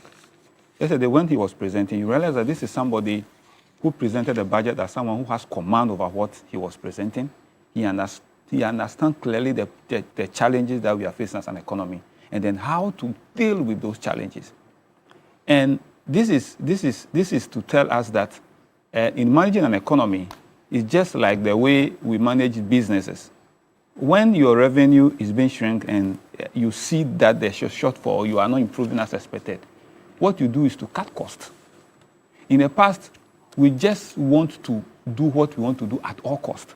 And we think that spending is the order of the day.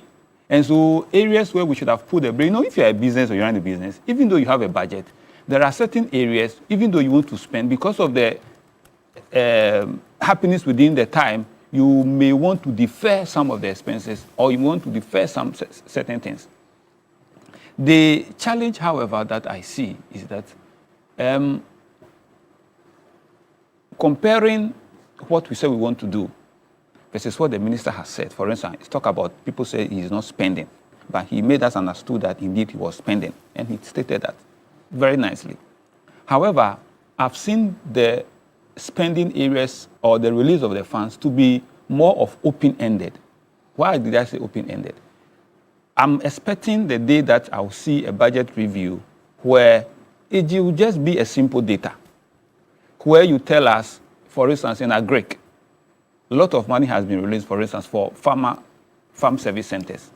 Let us know, we want to do 200.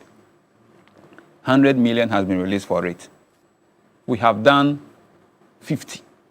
These are the stages we have reached. This is what is left. So that we can track the budget based on what we said we will do. So that people would then appreciate why we are spending or why we are not spending. So that if you are saying that you have released funds to support, let's say, the growth of tomatoes, for instance, you should tell us which stage you have reached.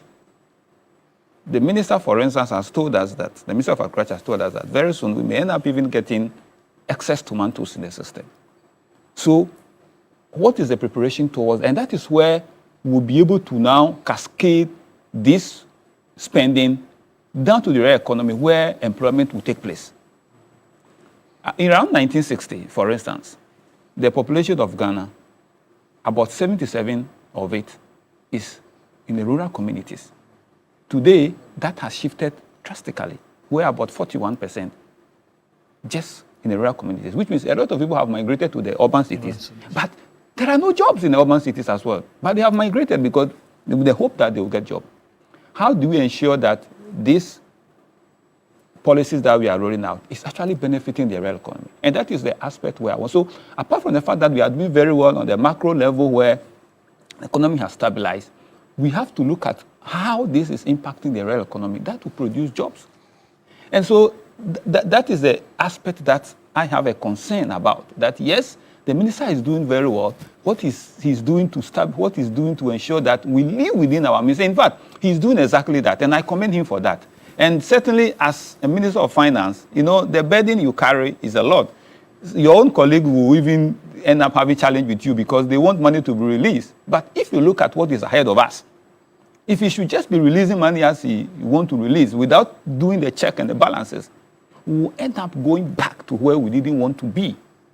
And so we need to have some time to actually peruse the budget clearly. And for me, I am looking at data rather than the reading with the nice words where we will let people know that this is what we are doing. I want us to be able to accurately tell the citizens that each sector by sector, in the budget, this is what we say we will do.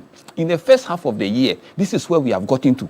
So you have the data showing, tracking everything that you say you do. So the big push, this is what we say we'll do. On the road sector, within this full year, this is what we say we'll do. We say we'll construct 10,000 kilometers of road. We have been able to do 5,000. Each of these 5,000, this is where they are. This is the level of completion. This will give us details to better appreciate where we are as an economy. But one thing that makes me feel that we have learned a lot of lessons is the planning towards settlement of the maturity, which I always talk about concerning the sinking fund. However, you remember that the sinking fund used to be there, and we didn't manage it as expected. I want Parliament. That's a nice way of saying we emptied it. I want us to ring-fence this, and in doing so, let's create a law that the sinking fund is purposely for debt management. You cannot touch it without parliamentary approval because it is for that purpose.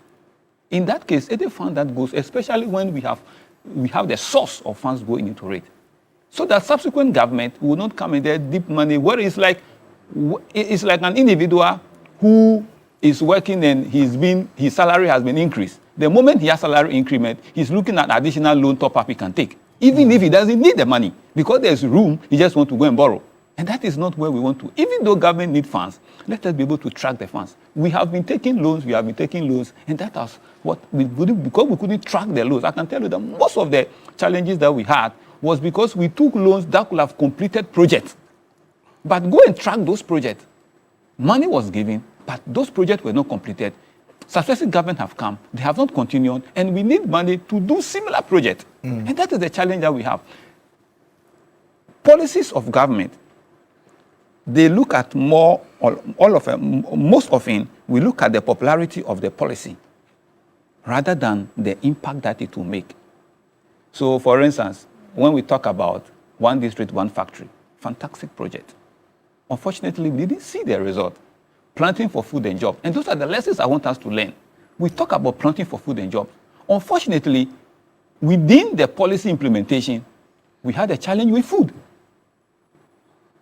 Today, we are also talking about Feed Ghana project.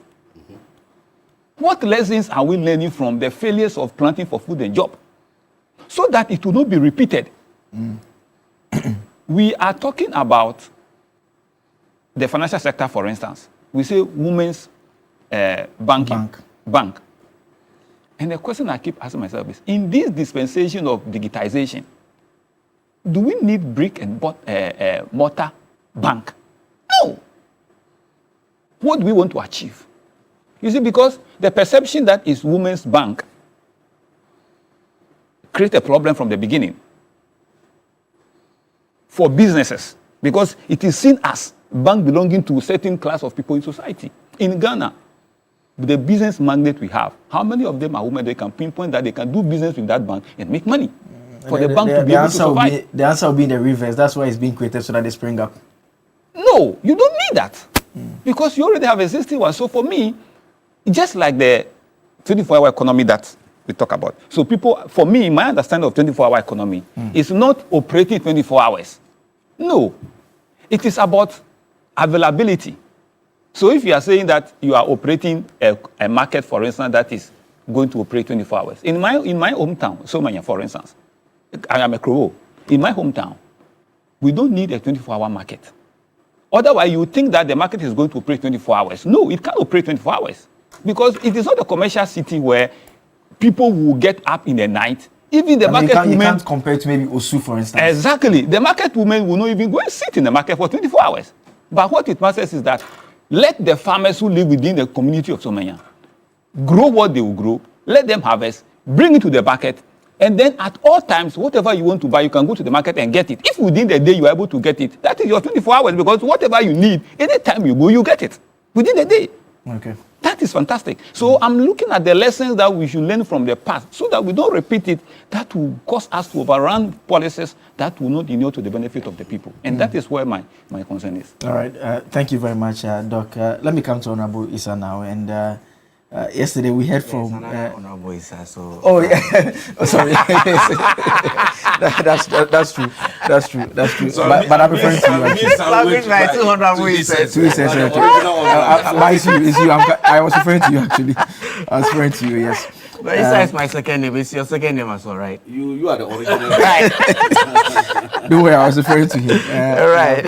Yesterday we heard from your colleagues, some who managed the economy, and Dr. Amin Adam, Abunose Asari, and Kojo Nkrumah as well. And there are some who have said that if you look at the numbers closely, where this government took the economy from and where they are now, and the reaction that some of your colleagues present in terms of analyzing the budget, they ask questions that, is there a basis to even question it? Because during your administration, they said that the numbers were basically off the charts. I mean, you can go through, and those are numbers that you are very familiar with. I don't have to bore our viewers with. I mean, they will say that the NPP should not be the first to be criticizing the NDC and Dr. Atufo, to the extent that you are making comments suggesting that the economy is not being managed well. You are saying that it's artificial. Kojo Nkrumah said settings. Are those fair ways of describing the economy, given the numbers that we know it? Thank you. Good morning to you. Good morning once again, my colleagues on the panel. I do not think that anybody could take the right of the former managers of the economy from also stating their opinions on what is happening. The previous time when the budget was being read, I recollect the minister going to the market to interact with traders. I mean, it was nice for the cameras. Yesterday, your camera went to Makola, Boahima. If you could play the clip, the reaction, the contrast between the two is the reality that we are faced with. We're talking about stability. The numbers are showing the economy is growing at 6.4% in Q1. Fair enough. But you see, when you drill down, that is where the reality hits you. Look at the contribution of agric, industry, and services. Industry, which grew at 1.9 in Q4 2025, is growing now at 6.9. Agric, which grew at 5.3% in Q4 2025, is now growing or stagnating at 4.0. These are Bank of Ghana data. That's what's in front of me. And then we have services, which grew at 8.6% in Q4 of 2025, now growing at 7.1. Those are the realities. This stability that we are enjoying, our worry, and I'm sure the managers of the previous managers of the economy, what do you think is it sustainable going forward? You mentioned that inflation, we've had inflation dipping. Admittedly, 2022, an outlier. We've finished the year with inflation at 54%. Gradually, by 2024, it had come down to 23, the ranges of 23% for inflation. We have moved from 23% in December 2024 to single-digit inflation for a while. Unfortunately for us, in the last 3 months, inflation started inching up. And what you have to do as a manager of the economy is also find out reasons why those indicators which are giving us a semblance of stability are turning down south. Bank of Ghana data is telling us that the biggest contributor to inflation inching up is cost of production locally. The biggest contributor to inflation inching up is cost of local production. And that's the reality. This is where we drill in to be able to sustain this stability that we are touting at this time. Further to that, look at our exchange rate. In 2025, the cedi appreciated by about 40%. All well and good. What is happening to the cedi from January to date? Every month is depreciated. Depending on which data you look at, between BOG and the market is between 8 and 10%. And the implications are there for all of us to see. Its impact on our public debt.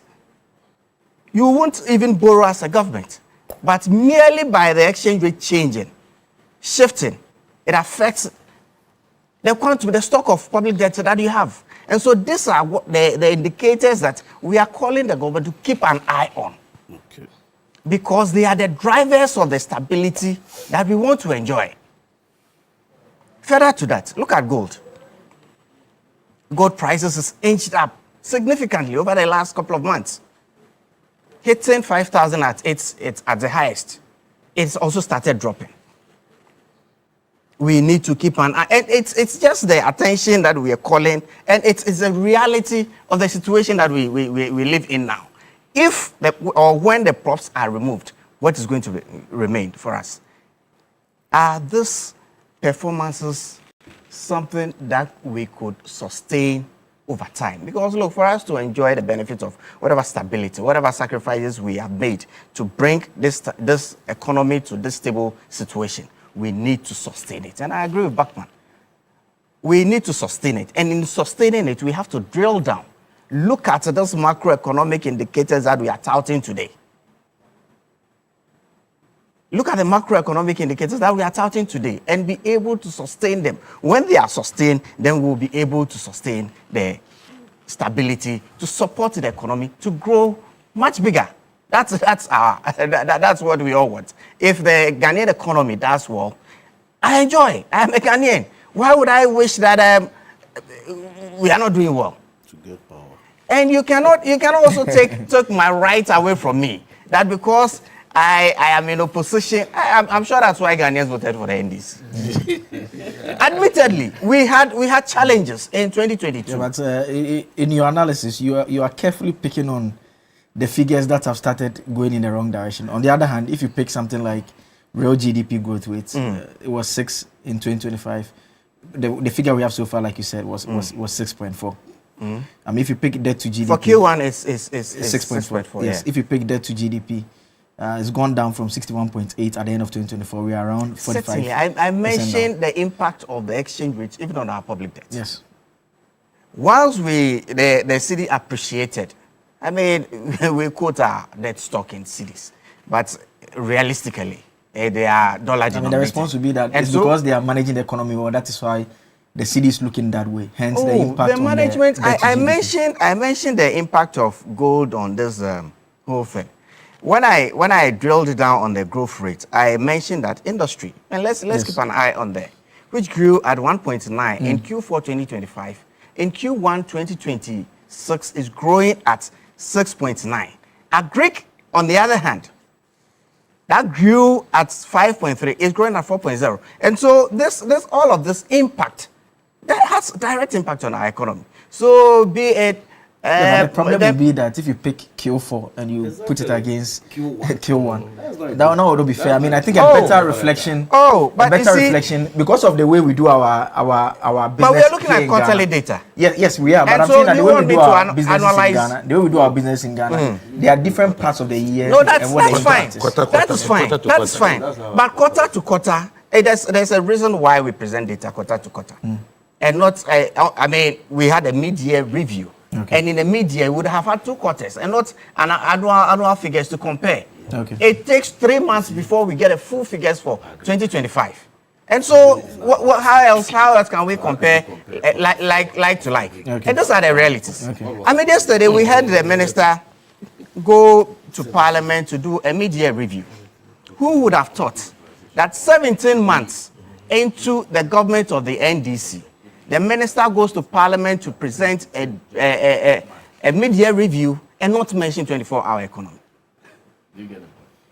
This is a policy that they promised us was going to give us 1.7 million jobs over 4 years. In the main policy, the budget for 2026, we're told that the Big Push initiative alone is going to generate 470,000 jobs. I had expected the minister to give us an update. 470,000 jobs. Where are we today? Oil palm development. He mentioned that there are plans to get $500 million from the World Bank for that initiative. He had told us in November last year that that initiative alone was going to generate 250,000 jobs. Additionally, there were factories which were going to be set up. I am not making up these figures. They are in the main budget. Factories were going to be set up that were also going to generate additional 20,000 jobs. If you put all of these initiatives together, it's about 760,000 jobs. And so I wish that the minister gave me an update on where we are. Thankfully, I heard on the oil palm development. But you see, when within a year you have promised me 250,000 jobs, and then you come back to me mid-year to tell me that we are now doing financing arrangements, it's one thing. It's one thing for me to take. So what happened yesterday? We listened to the minister. The semblance of stability that we're enjoying. We keep saying that. Look, for the performance of the economy at this time, right? If you look at how we have managed our currency, how we've been able to bring resources from, directly gold. Professor Bokpin has a famous quote. He says that if managing an economy is just selling off your resources to shore up your currency for you to look good, then it's easy. And that's practically what we are doing now. We are using our gold resources to manage our currency, shore up our reserves. But the real sectors of the economy that will generate jobs, it's not happening. It is not happening. And those are the challenges. Those are the real challenges that we have to keep an eye on. And it's not about us going and the pop and the pageantry. We've seen it all before. We've seen it all before. And let us not go through the cycle again. Where at one time, semblance of stability is and already, within this week, this Honorable Isao, already, I'm gathering that we have about $1 million of loans in Parliament. And it's a reality. 300 million for free SHS, 500 million for oil palm development. I don't know which are these. Almost $1 billion. We don't have oil palm development 500. Oh, but the minister mentioned it. 500 million is for 1,000 kilometers of feeder roads. Okay. No. For the oil palm, oil development, they mentioned $500 million. Okay. Already we have $1 billion on our in Parliament being considered. Okay. These are the realities. Just when the IMF left, even before the board of IMF meets to actually close the file on our ECF, we are already back to square one. Look, further to that, this PCI initiative, I think it's something. Somebody described it as, oh, maybe the absence of the headmaster himself, but the assistant headmaster will still be there with a stick in his hand, ensuring that you do the right thing. Yes, and if that is what that will take to ensure that we have some policy credibility, so be it. Okay. But it means that we are still clamoring for some external help to, and it's not bad in itself. We all want the best for ourselves. And so these are the issues that my other colleagues are calling. They are not calling for any hell to break loose, but they are being real. They have been there. They have seen it. If you go back to what our minister Ato was saying, either as the ranking member on the finance committee or as a minority leader, he wasn't saying anything different from what Dr. Amin Kojo or Abna is saying today. Okay. All right. Let me come to the other Honorable Issa with me here. Because you are from government, you belong to the NDC. Yes. I would allow you first to, and you have to manage your time very effectively. To deal with. You've given them. Everyone was timed. But yes, everyone was timed. All right, I'll manage the time. Yes. I would allow you, because you've taken those, deal directly with the ones you want to respond to. Then I have specific questions for you as well. So let's before I make my submission, let me say good morning to the viewers and to the good people of Sanaru and to my colleagues in the studio. I want to make this preliminary observation. First of all, you don't do Q4 and Q1 comparison. That's not a good metric of comparison. You and I know that when you come to agri sector, currently, farming season is about to start. And which quarter is this? So a lot of the actual spending and even the results of the agriculture sector will not be material from January to March. So if you compare Q4, where most of the harvesting and all those expenditures are taking place, and you now compare it to Q1 when nothing is being done, that will not be a fair assessment. The same with manufacturing and others. Even government spending, commitment authorization will exceed me. In fact, when was the budget approved? Commitment authorization, it takes time. Government procurement takes time. So you do not compare. That's why if you want to do a best estimator, is to use first quarter of 25 and first quarter of 26. Or you do Q4 of 2025 and then Q4 of 2026. That's the best measure in terms of comparing.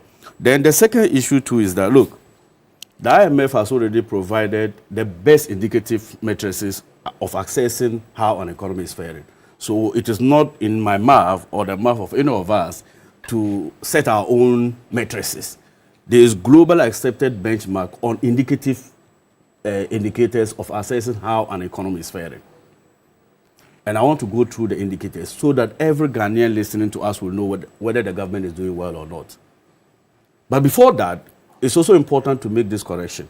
A PCI program is only available to countries with stable macroeconomic environments. The time Ghana approached the IMF in 2022, we were not qualified for a PCI program because we had issues of balance of payments. Currently, Ghana is requesting for a non-financing arrangement with the IMF for policy support and technical support. It is not a stake a headmaster is holding on a student. This is to guarantee investors that when they bring their money, there is that level of safeguards for them. Now, let me look at the first headline. They talk about the real GDP, and I'm happy you drew the attention of Doc and Honorable Issa. Real GDP growth talks about the productive sectors of a country. So what actually is going on within the country is what the real GDP talks about. The nominal GDP includes everything. Then you do the deflation factor on it to get the impact of Ghana's alone. And if 2024 was the benchmark, and Dr. Sarko there said that Ghana, when we signed onto the IMF program in 2022, we were on the path of recovery. So let's use the terminal point of the recovery under the MPP. We had 5.8%. 2025, we did 6%. And currently, in Q1, we are doing 6.4%, like you said. It is so important for me to say that inflation of the 54%, let Ghanaians be informed that it wasn't only an outlier in the history of Ghana in terms of the Fourth Republic, but also an outlier in the rest of Africa. Despite being hit with COVID-19 in African countries, exposed to difficult financial and domestic market challenges, African countries were still doing, some were doing 3.6%, some were doing, the highest we saw in some other countries were 18%. In fact, if you look at our neighbors, none of them crossed 20%. But Ghana alone did 54%. And this cannot be an outlier for only Ghana, because we have the same set of macroeconomic situations like Nigeria, like Togo, and the rest. How come we jump threefolds than that of those neighboring countries? Debt to GDP ratio. I'm surprised it is a crime for Ghana to be benefiting from our exchange differentials. We are managing our exchange rate well. So all dollar-denominated debt is seeing a fall. And I don't think we should rather be sad with that. At a point, before we implemented the domestic debt exchange program, Ghana was hovering towards 104% debt to GDP ratio. So if currently somebody is doing 44%, it means that Ghana is on the path of debt sustainability. And I like what Doc said. Most times, the problem of this country has always been how we manage our fiscal deficit. Because of election appetite. 2012, we saw what happened. 2016, we saw under the IMF. But for the IMF, you would have seen what would have happened. 2020, we saw a double-digit fiscal deficit. So at every time, African countries' problem has always been not living within its means. And let me shock you with this. President Mahama, from 2013 to 2016, never went to Parliament with a supplementary budget estimate. Never. NDC is the only government that do not go to Parliament for supplementary budget because we try to project what we can achieve. In 2019, MPP, was there COVID-19 in 2019? MPP went for a mid-year supplementary budget. You can go for supplementary budget as enshrined in the Public Financial Management Act. It's mandatory. But you either go and make a statement or a motion. When you are making a statement, it means that you are not asking like he did yesterday. But if you are coming by a motion, then you are going for additional appropriation. I'm saying that 2019, there was no COVID, yet we weren't asking for more money. 2020, agreed, there was COVID. They came asking for more money. But even in 2018, where they didn't go for new money, they went in and introduced the luxury vehicle tax. And then increased the threshold on PE, personal income tax. 2020, they came with COVID-19 relief taxes. But so far, the first 2 years of Dr. Atuforsen mid-year has not seen a single dollar increase in our appropriation. The third one is gross reserves. 2024 was 9.1 billion, 2025, 13.8 billion, and then quarter one alone, we are already doing 12.9 billion. And then primary balance, I won't bore you with that. Now let's come to the macro performances. Look, it's important for Ghanaians to appreciate that growth in itself, like they said, doesn't generate translation into the livelihoods of people. But there are other matrices, global institutions like the IMF, the African Development Bank, the World Bank, and the rest, demonstrate that when you have growth rate like this, there are human or welfare matters or indicators that you use to access inflation. Let's not deceive ourselves that inflation of 5% does not mean that prices are not supposed to increase. I hear the propaganda that, oh, if you say you are doing well with inflation, why is prices still increasing? But if you were using 23.8% in 2024, you see a real savings in your income. Even take an item of 100 Ghana cedis, and you do 20% of 100 Ghana cedis, that's 20 Ghana cedis. An increase in inflation of 20% would have meant the price can change by 120. But if you see now 5%, it can only increase by 100 to 105 Ghana cedis. that is a savings of 15 Ghana cedis. It does not mean that actual fiscal cash has been given to you, but the slow pace of growth in inflation numbers means that you are receiving real earnings in your income. Now, let me also go to the expenditure performance, and that's where the MPP are very big. Until he came to do the presentation yesterday, I heard the minority, they did a press conference before he did the presentation, and they said revenue is underperforming. Did you hear that? Yeah, that's right. Good. But I will demonstrate to listeners that Dr. Atuforsen is one of the finance ministers in many years to achieve greater revenue mobilization. In fact, we only did a shortfall of 0.1%. But let me go to year 20. No, if you compare the first half year, our target was 7.8% of GDP, and what we actually got was 7.7% of GDP. 0.1. But let's go to the performance of our revenue and expenditure from 2021 to 2026. If you look at 2021, the MPP target to raise 72.5 billion Ghana cedis in revenue. They got 70.1 billion. Yet, Doc, like you said, they planned or they targeted to spend 135.6 billion. They ended up by spending 109.5 billion. They didn't meet their revenue, but they still outperformed its expenditure by over 30 billion Ghana cedis deficit. In 2022, they planned to raise 96.8 billion. They also missed by 96.7 billion, just the 1% that I talked about. Yet they overspent their budget by almost 25 billion Ghana cedis. If you look at 2023, they targeted to raise a revenue of 176.4 billion. They only managed to raise 136 billion. Yet they spent 167 billion. Outspending it by also 35 billion Ghana cedis. In 2024, they expected to raise 177.2, though it was more than that, but they came through a revision. They revised the budget in the mid-year. They ended up by getting 186 because they had actually projected 222 billion, but they came through the mid-year to revise its revenue projection to 177. Yet, do you know how much they spent? They spent 279.2 billion Ghana cedis. This is the record. The record suggests that you underperform in revenue, but you don't disappoint in expenditure. And that is why your debt accumulation has been massive. Because there are two ways of financing your deficit.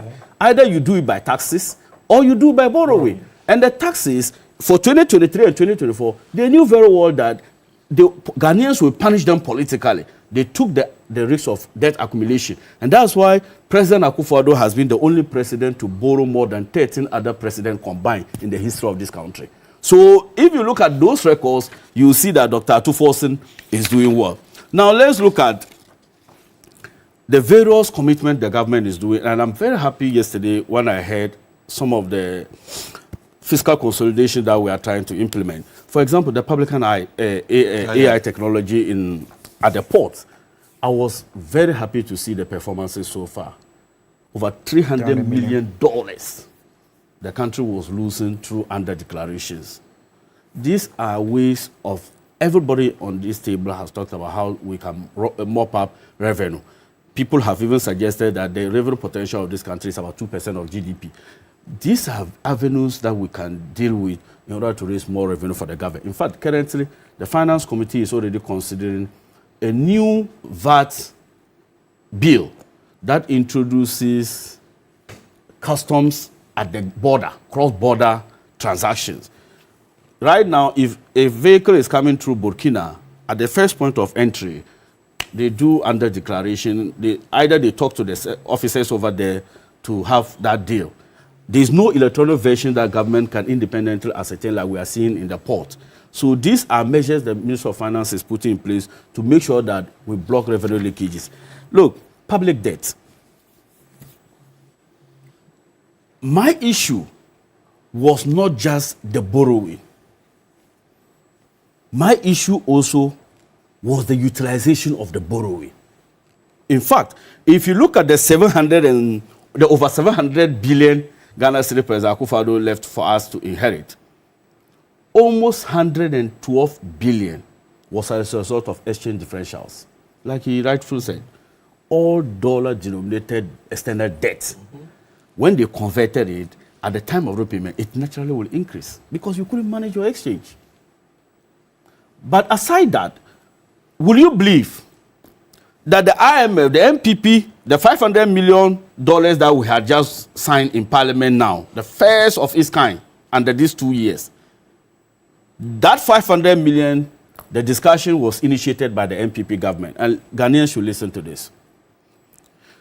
When we inherited, the World Bank approached us that the previous government had approached the bank for this amount of money for road infrastructure, the 500 million for the road infrastructure.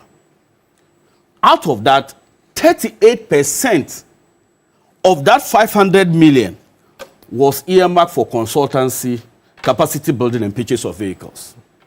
Come on.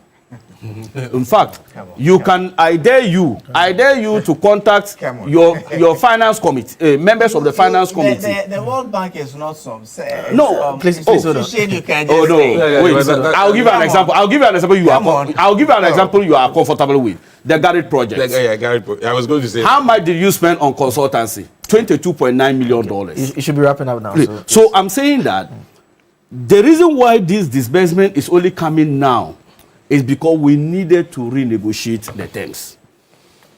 Okay. And it was made clear to us at the finance committee. Because of time, what I will do is that I wanted to just explain that the 300 million is not for the oil palm plantation. It's for the the 500 million is for the feeder road improvement program. That is to connect agriculture sites to that of the market. It is. I'm grateful to the Ministry of Roads and Highways. They've identified a road in my constituency that is bringing foodstuff from the farms to the market. That is on the Dabashi to Kataraga Road. Okay. Now the sinking fund. Last point. The sinking fund. I'm quite sad listening to the finance minister yesterday. The time of borrowing is always sweet, but the repayment is a challenge. I ask myself this question, really, how do you commit?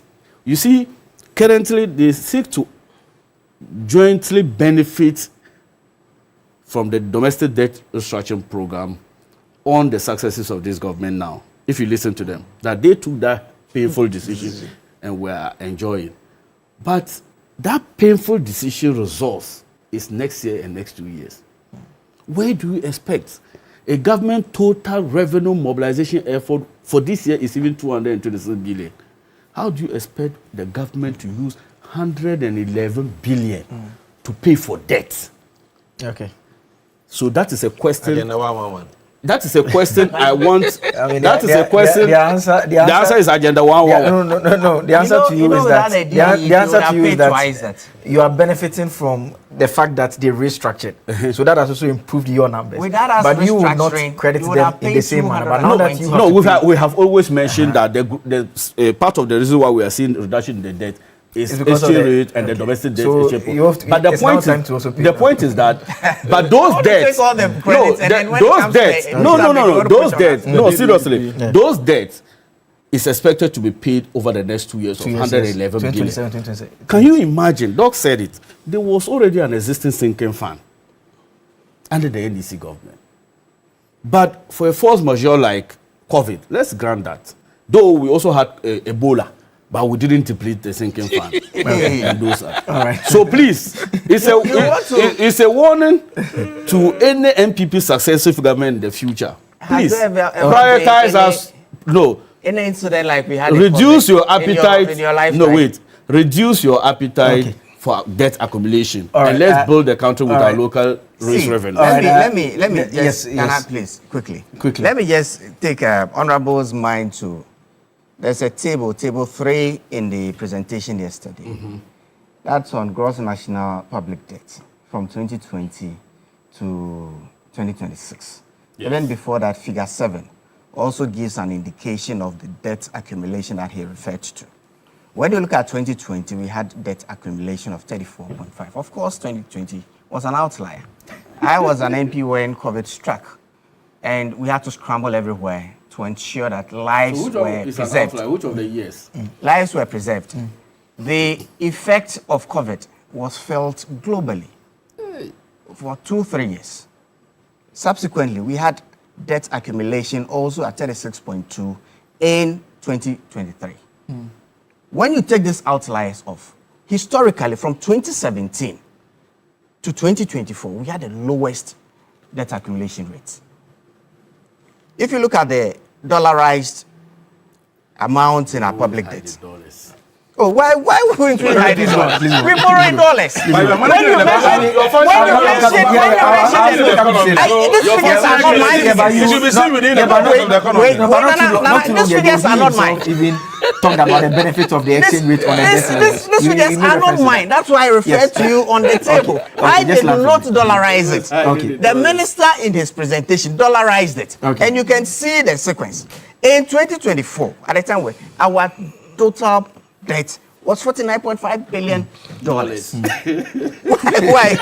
Why should it? By 2025, it had risen to $61.3 billion. An addition of $11.8 billion. These are not my figures. I did not convert them to dollars. I am reading from the minister's document. So you cannot tell me that Nana Akufo-Addo's government was a government that accumulated all that. You have added 11.8 in 12 months. That is what we are looking at.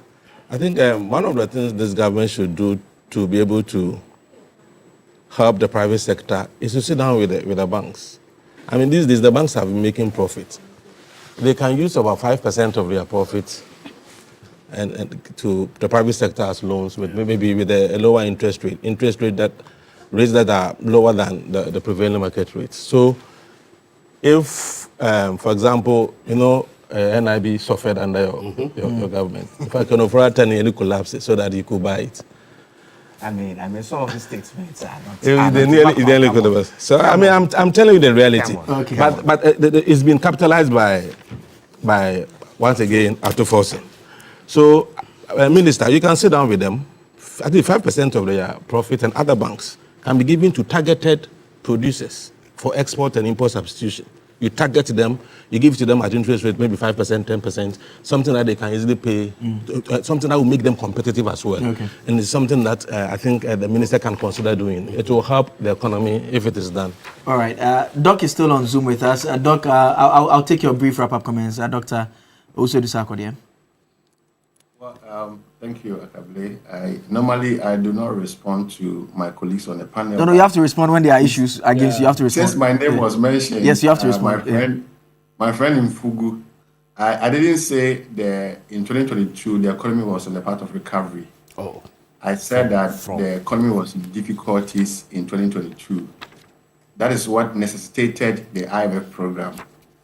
And by the end of 2024, after the elections, when the new administration took over in January 2025, the economy was on the path of recovery. These are not my words, these are the words of the IMF.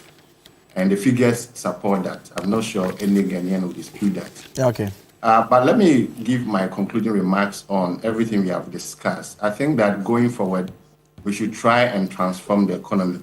When we are even talking about sustaining the gains that we have made, we cannot bank our hopes on commodity prices, right? You and I know that we have benefited from commodity prices of gold and cocoa, prices that we do not have control over. So we cannot always continue to rely on commodity price. We should do the transformation, the structural transformation that we've been talking about. It will rather help us sustain the gains that we have. And another issue I want to talk about is the fight against inflation, the cost of living.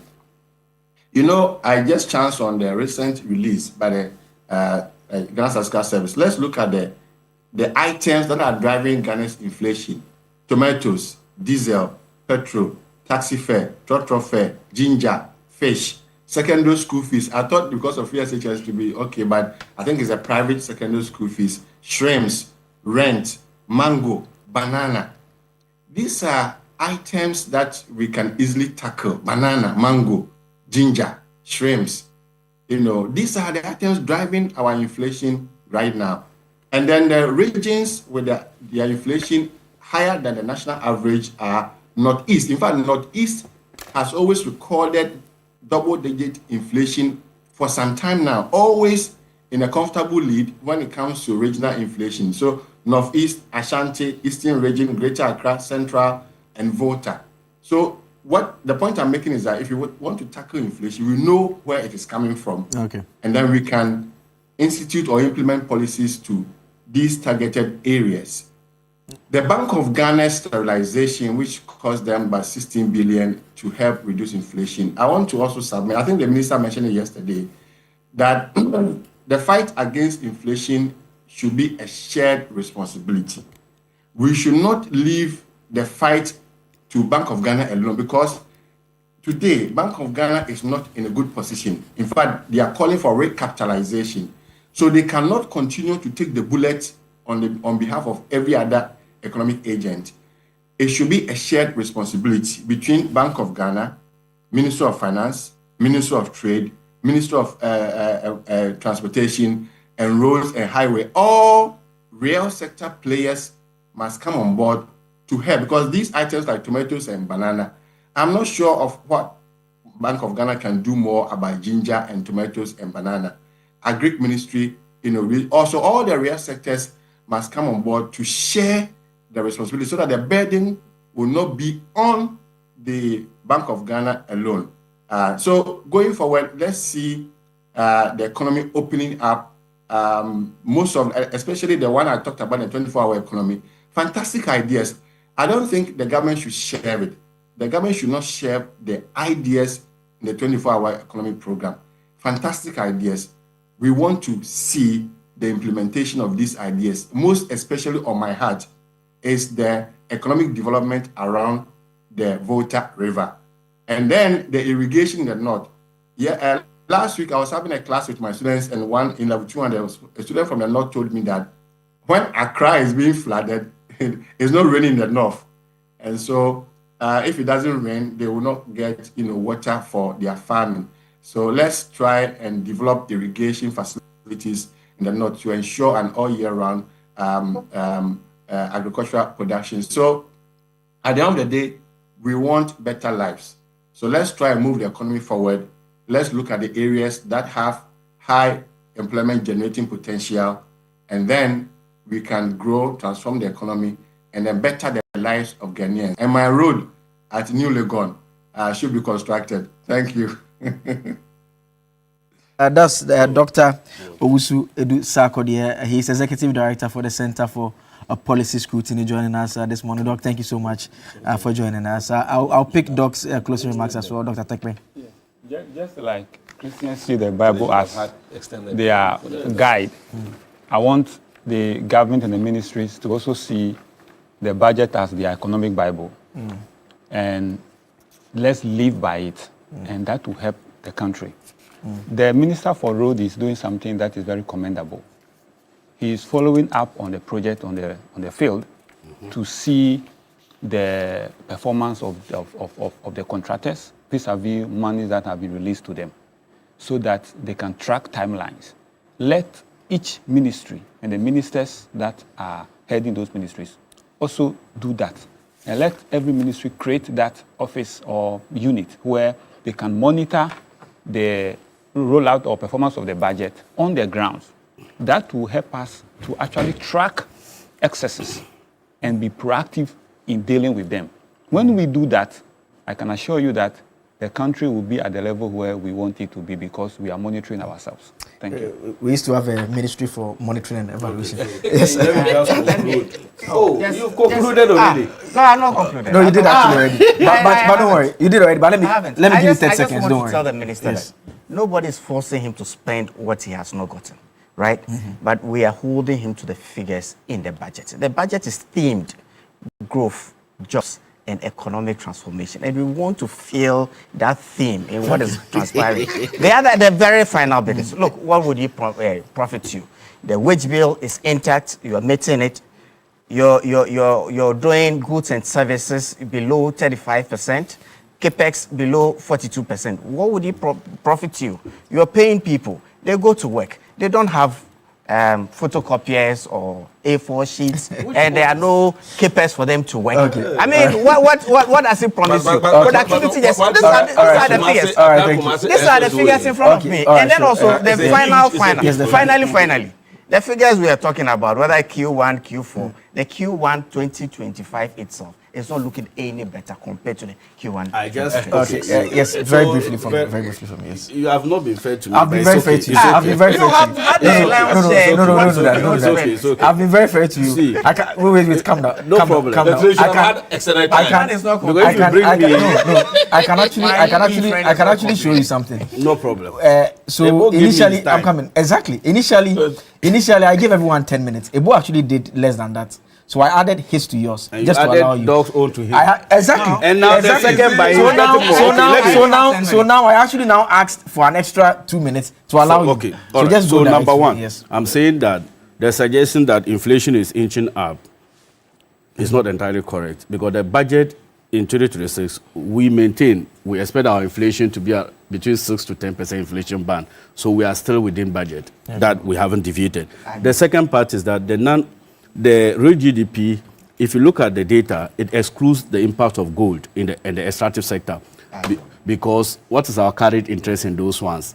So the growth we are seeing is minus. If you drill down the data, you see that we provide the real GDP minus gold and oil to provide the impact of productive activities within the country. That's also what I wanted to state. Then private sector capital growth. I'm happy. The drivers of private appetite for private capital is the interest rates that banks are willing to offer. And if you look at the performance of the policy rate, it is still maintained at 14. In fact, the Ghana reference rate today is at 10.06. So plus or minus the margins and the risk factor consideration by the banks, most companies are now even getting capital at the banks at less than 15%. So it means that access to capital is... It can still go down. Yeah, of course. There's room for improvement. But if you are looking at where we came from a policy rate of 29% to a policy rate of 14%, and a reference rate of almost about 27% to about 10.06, it is something that we should commend the government for. Now, how can you describe your 8-year rule, 3 years in your 8 year as an outlier? When they say something is an outlier, you said 2020, 2021, and 2022. I didn't say 2021. Oh. I didn't say 2022. So you, but the figures are no. My point. The charters. Wait. My point. My point is that you don't describe those years. You have only 8 years. So if it was only a 1 year item, you say about 3 solid years. You can't call it an outlier. My final point. What they didn't do, you should have commended Ato. My final word. My recommendation of Ato. Please let's allow him. My final point is that you people don't be too quick to ditch the Ghana cedi. This is our functional and our proud currency. When you are quoting the debt levels of this country, come to the Ghana cedi. This is the verdict of the World Bank on the multi-poverty dimension. It reports that the multi-poverty dimension fell from 24.9% in Q3 2024 to 21.9% in Q3 2025. You see what I was telling you, how they compare Q3. So equivalent to about 950,000 people moving out of multi-poverty dimension. So what I seek to get from this data is that, yes, the economic successes that we are seeing has an impact on the livelihoods of people. Sure. That's Honorable Ataisa. Ataisa is MP for Sanerugu. Thank you for joining us this morning. Also joining us this morning in the studio was Ebo Bakman. Ebo Bakman is with the United Party. He joined us in the studio as well to help us with the discussion this morning. Fuseni Issa is also former MP for Kaikwe North. He joined us as well. Dr. Peter Tekwe is a policy and economic analyst. He joined us as well. And Executive Director of the Center for Policy Scrutiny, Dr. Wusu Edusakode, also joined us via Zoom as well. As always, a big issue is sponsored by the University of Gold Coast. We'll take a quick break. We'll be right back with the latest in the world of sports and other interesting discussions to hold on to. Thank you so much on New Day.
Because ever since we lost, I don't think I've really heard of, perhaps paid attention to this one, but you're welcome to Sports. The Oreku Ampo, you say, hi, Oreku. Hi, What's up? I'm good. What's the last time you heard Kakalika?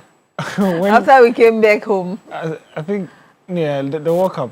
When you know when Ghana scores at the World Cup, the song that they chose was Kakalika. Yeah, so yeah. But anyway, back home. At the stadium, yeah. Yeah, GFA releasing 2026, 2027 fixtures release. Is that what it is? Tell us more about it. Yes, and so we do know the fixtures for the upcoming season, and a lot of talking points, but the big one is that in the next few weeks, the Ghana Premier League resumes, and reigning champions Mediama, they would begin their defense of their crown with an away trip to Dreams FC, and then we'll see Bibiani Gold Stars, who finished second, also on the road against Bechem United.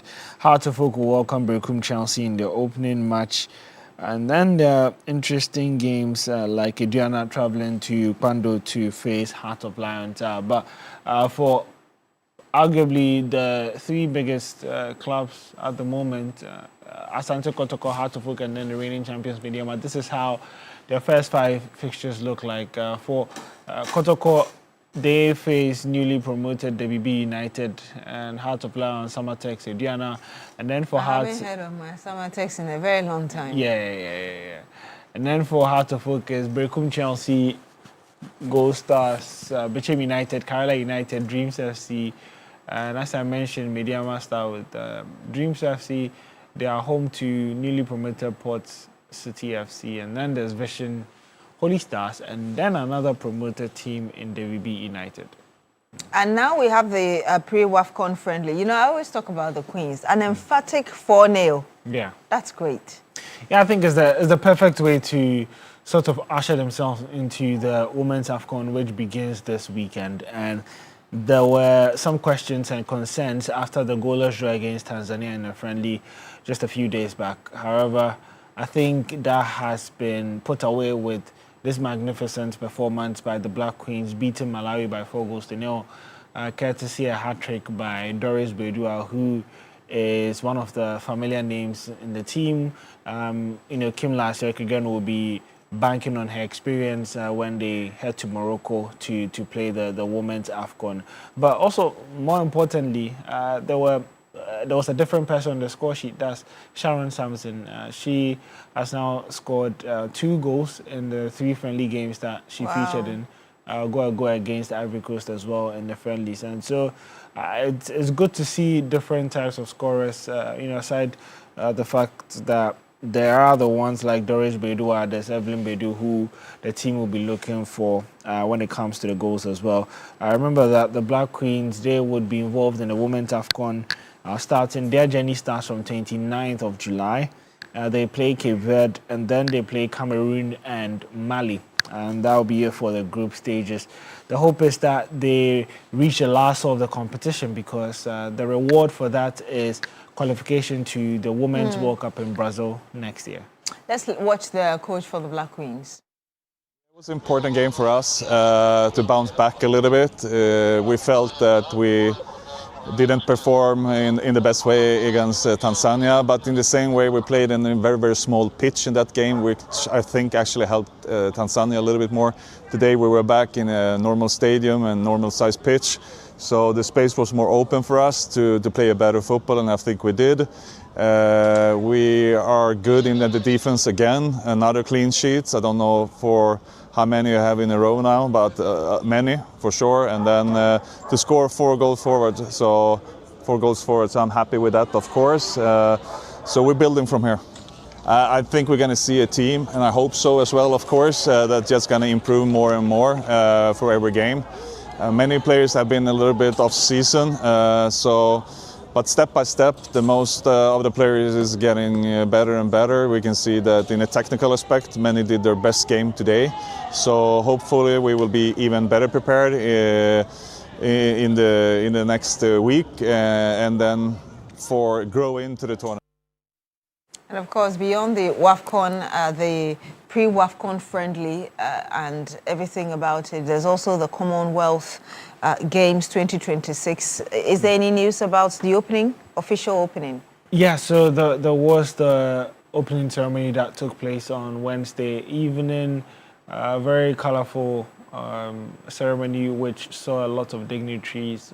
It was officially opened by the Queen and the King were there. King Charles III. Wow. And I mean, it's a really big deal. Team Ghana showed up, as you can see on your screen right now. They were very represented in their smock and their flags. About 40 athletes turning up for Team Ghana in various divisions across, the sprints, there's the relay team, there's boxing, there's swimming, there's the para athletes, there's so many athletes that are going to be there, about 40 of them. And the hope is that they would improve on their medal count from the last Commonwealth Games where they picked about 5 of them. And so the hope is that they are able to do much better than that. And the swimming begins today. Ghana would have about 4 events that they will participate in. But the swimming we did very well the last time it was swimming, right? Yeah, we got to a couple of finals, but unfortunately couldn't pick the medals. The medals came from the boxing and then from the athletics. And so there you can see 2 of Ghana's athletes will be involved in the swimming, Abeku Jackson and Nubiaje. Yes, I remember backstroke and then butterfly. And then there's Haruna Tairu who will be doing the powerlifting. And then Abdul Wahid Omar starts the boxing journey for Ghana as well. So we'll be bringing you updates throughout the day on how these Ghanaian athletes fare in their various divisions. What else we need to know ahead of now Sports Daily is back? Yes. Since World Cup is over, what else we need to know? Yeah, it's no longer Mundial Daily. Yes. Now Sports Daily is back. Yeah, we'll be here to usher you into the weekend. A lot of transfers ongoing, especially Ghanaian players who are finding new clubs ahead of the season. Thank you very much, Diowe Kwampo, for bringing us the latest in the world of sports. And of course, at 10 o'clock, he and his team will be back with Sports Daily. When we come back, we'll bring you some more. Do stay with us.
On your day on TV, I can tell you that there have been a number of efforts to get people to have integrity and also take advantage properly when they have the opportunity in leadership. And one of the institutions helping to do that is Parliament, under the leadership of the current Speaker, the Right Honourable Speaker Alban Bagbin. And one of the ways they're doing this is through the National Integrity Award Scheme, the NIAS.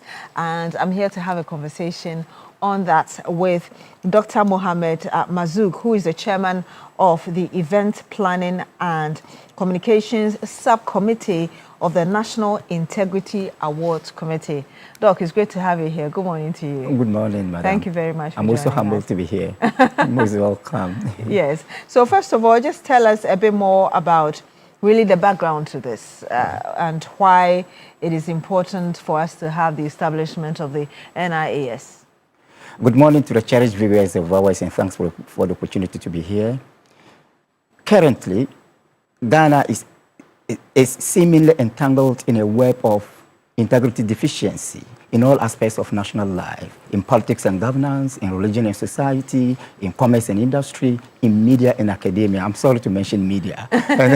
There's therefore the need to rekindle national interest in and the sense of integrity and related values such as honesty, accountability, and transparency, so that at the end of the day, we will enhance collectively the quality of governance.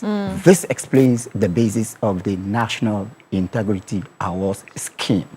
The scheme was established in 2025 under the leadership of the Right Honourable Speaker of Parliament, and it is administered by the National Integrity Awards Committee, which is chaired by His Lordship Justice William Atuba, retired, a former Justice of the Supreme Court. The scheme is made up of very credible individuals. And we'll go into the composition of it, but let's come to the general social issue. Yes. How has this become very critical now? I know that when you look at the yearly report from Transparency International, we don't seem to be making progress when it comes to the perception index regarding corruption, among others. So why that word integrity now? Yes, just as you have rightly said, it is important for all of us to understand that lack of integrity has almost become a norm in our society, which is very bad. And that is why I'm saying in every aspect of national life.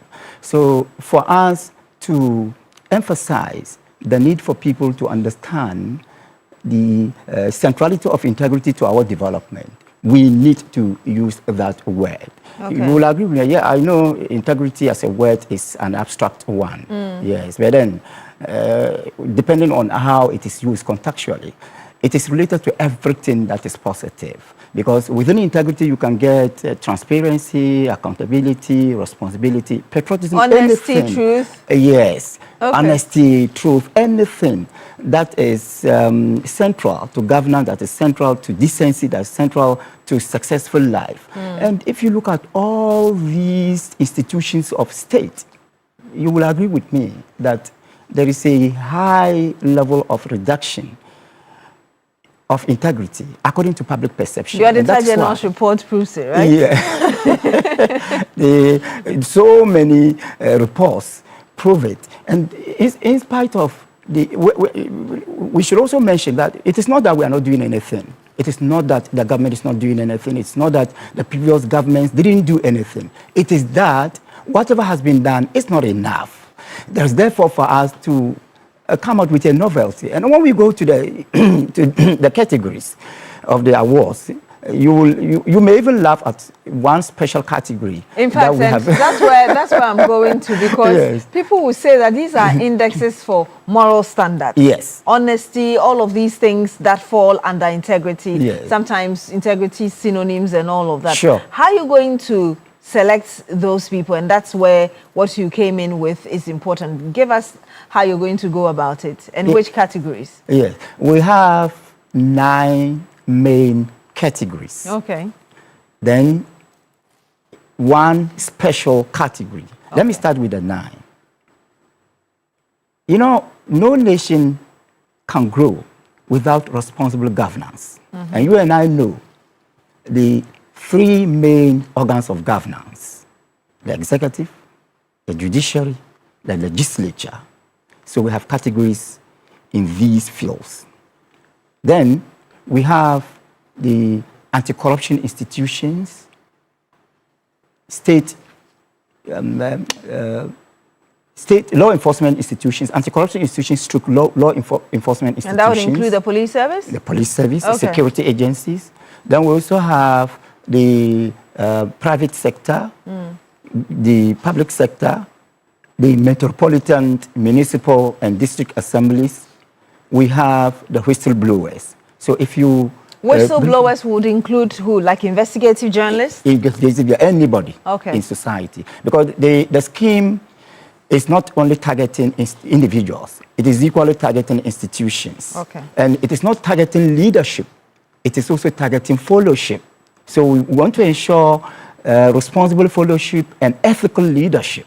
And that is why individuals and institutions are targeted. If you agree with me, I mean, you will agree with me that corruption is not limited to leadership. Most certainly. Yes. It is also found among the followership. So, sometimes because it is a two-way affair, the giver and the taker are both guilty of the crime. So in terms of followership, what kind of people or institutions would be selected to receive such awards? And what would you consider in giving the awards to those people who would, or institutions which will eventually be selected? Fantastic. So leadership and followership will attract awards from all the 9 categories.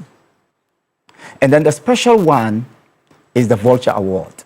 Vulture? Vulture Award. Okay. The Vulture Award is to dishonor, because the main ones are to honor, to celebrate. The Vulture Award is to dishonor and mourn. So that's like a name and shame kind of... Exactly. So we are using a two-dimensional approach. One, to honor, the other, to name and shame.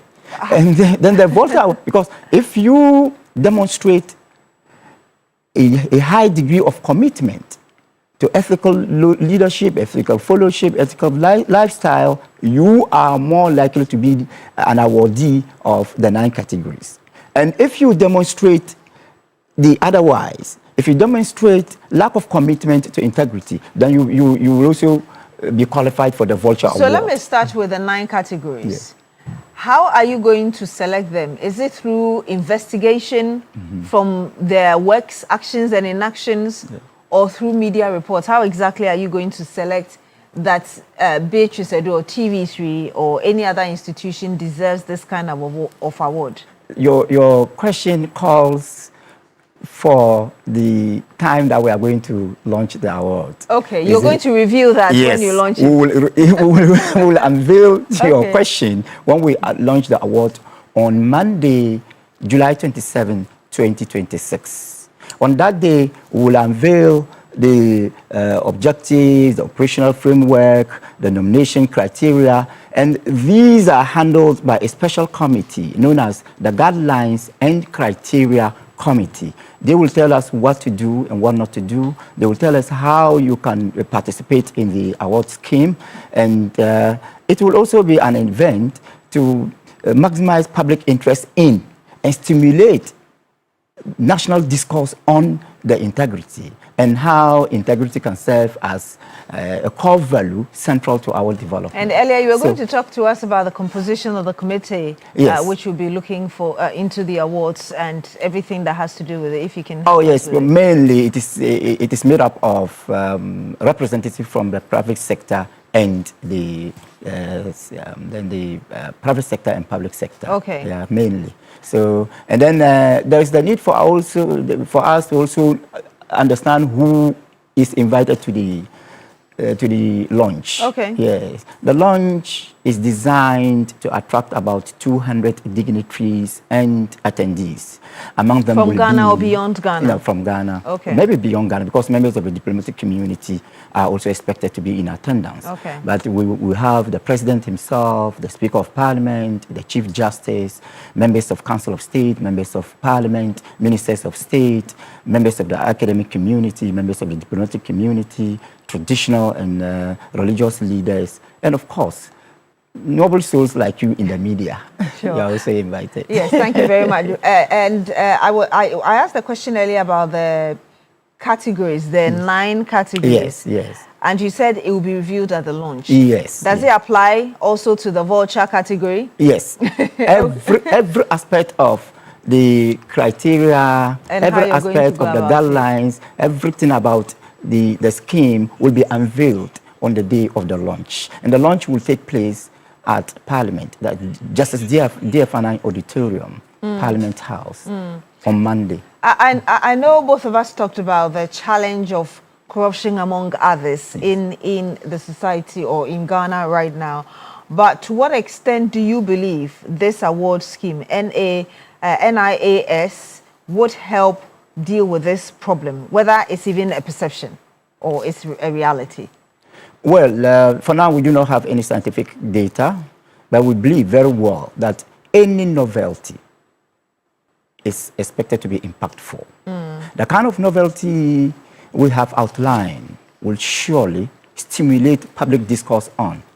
For all you know, a lot of people don't even understand what constitutes corruption, how negative corruption is, how negatively it impacts our development. So people don't know, but once we come out with such a novelty, people will be tempted, and you should be ready to help us, because we believe it is a collective responsibility. We want every Ghanaian to understand the negative consequences of corruption and the need for all of us to fight it. So I strongly believe that, yes, with time, we should be able to have some impact, and the impact will be a collective one for all Ghanaians. Again, remind us, you say it's happening on the launch of this, let me remind you again, National Integrity Awards Scheme, which is NIAS, is happening on the 27th of this month of July. Yes. Tell us a bit more about everything we should expect at this launch. Yeah, as I said, the launch will unveil the guidelines, the criteria, the operational framework. It will also stimulate public discourse on integrity. It will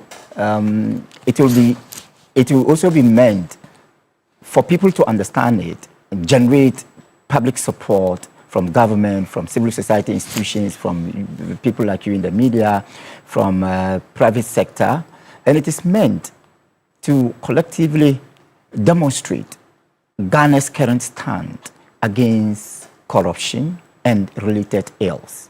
Give me the opportunity to call on all Ghanaians to accept this novelty as a civic responsibility and a collective duty.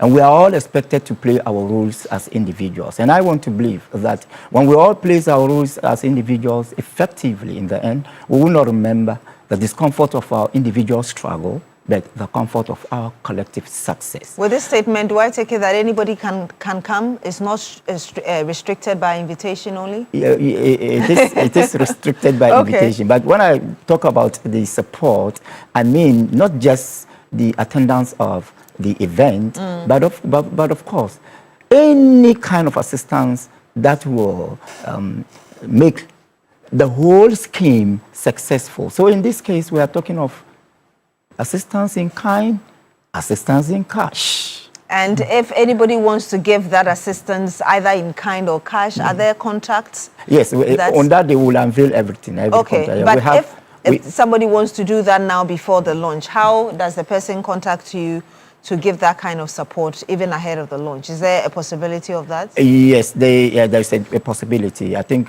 since we are working primarily at the Parliament House, we have contact numbers where you can So you can walk to Parliament and make inquiries for contact if you want to support either in kind or in cash. Yes. And remember, this is happening Monday, 27 July at the DF Annan Auditorium, Parliament House. I want to get your final words, Doc. My final word is that Ghana is for all of us. Corruption is an ill that affects all of us. Honesty is a value that we must all celebrate to enhance the quality of governance. Let us use this novelty as an opportunity to showcase to the whole world that we have come to a stage where we will all promote integrity to the extent of making Ghana a home of justice rather than injustice, peace rather than violence, unity rather than division, reconciliation rather than aggression, forgiveness rather than vindictiveness, and development rather than retardation. God bless everybody, and we expect every Ghanaian to help so that at the end of the day, we will celebrate a novelty that enhances the quality of governance and national development. Thank you so much, Dr. Mohammed Mazouk, Chairman of the Event Planning and Communications Subcommittee of the National Integrity Awards Committee, NAIAS. Thank you very much for joining us. And remember that this event is happening at the DF Annan Auditorium on the 27th of July. That's next Monday, within the Parliament House. So do make a date and ensure that you assist in kind or in cash, like Doc just said. But again, attention, all parents of first-year SHS boarding student. EduPack, the Ghana Education Service approved and supported national SHS initiative implemented by Prospectus Ghana, is now in progress across Ghana. Parents across the country are already registering so that the children's trunk, Machinto's mattress, pillow and plastic chop box will be ready and waiting at the school before reporting day. Do not delay and be caught in the usual last-minute market rush, carrying heavy items under pressure. With EduPack, your child does not need to travel to school with these 4 essential items. To register, simply dial *713 *821#. Visit any ADB branch or go to www.edupackgh.com. Make payment, keep your receipt, and present it on opening day to collect all your child's EduPack items. Your EduPack registration follows you to any SHS you are placed in. Avoid the stress, avoid the rush, prepare with confidence, all at a very affordable price. EduPack, approved and supported by GES. For more information, you can always call 050 0600 607 or 0302 955 050. EduPack, no stress, no wahala. Stay with us. We're back with more.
understand I've actually that. not heard it before. I Oh, think you I just haven't? checked. I just Oh, Shazammed are you it. serious? Yeah, I just Shazammed it. I think it's wow. far It's- away. Yes. Abiana it's a very and nice family. song. It's been out for some time. I have to verify the year, but yes.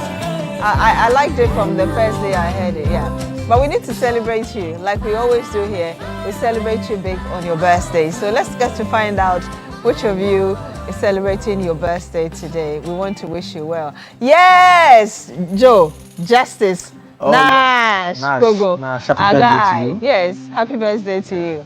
Great camera guy. Fantastic. Yes. Fantastic guy. Happy birthday from all of us here at Media General.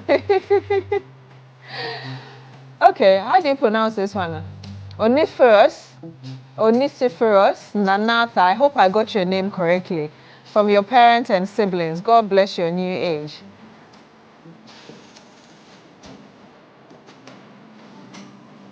Edwin of APL, another Oh, I guy. know him. Yes, Yeah, very cool guy. Yes, very cool guy. Yes, he can worry, pa. He doesn't worry. That's why he doesn't worry. Wherever he sees me, because very cool guy. Edwin. Yes, happy birthday but to he you. worries in a nice way. Yes.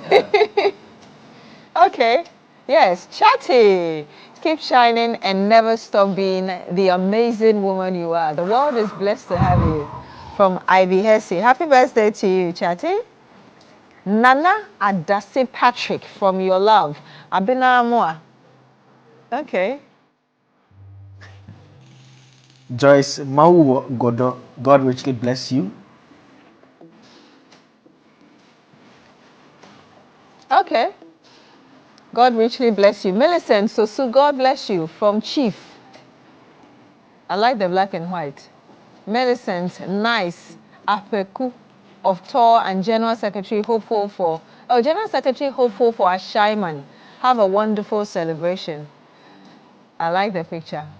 Doreen Anan Ofolioko, thank you for being a blessing to me and loving me in ways I couldn't imagine. From Diana.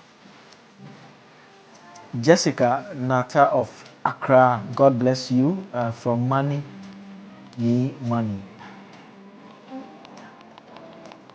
Patience Stando, cheers to 57 years of resilience and hard work.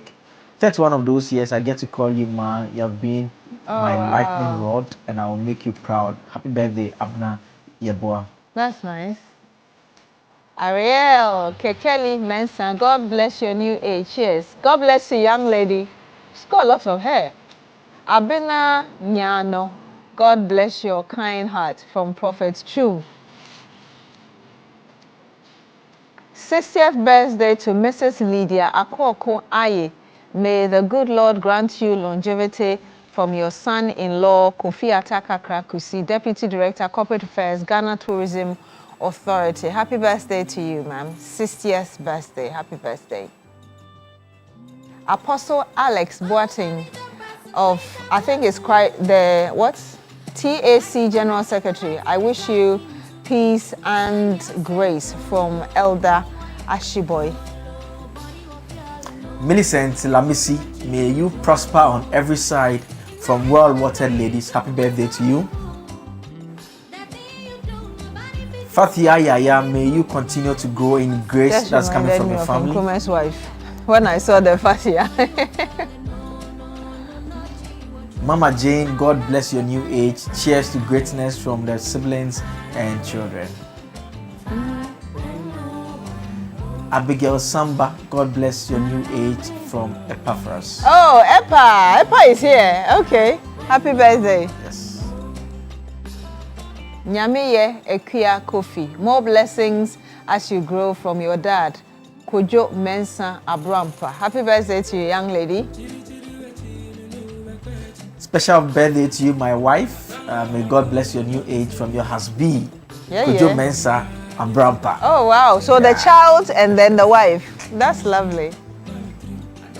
Wow. Edward Jemfi, CEO of G. Edward Enterprise and NY Taste Maker. May this new chapter bring you peace. Coming from Andrews.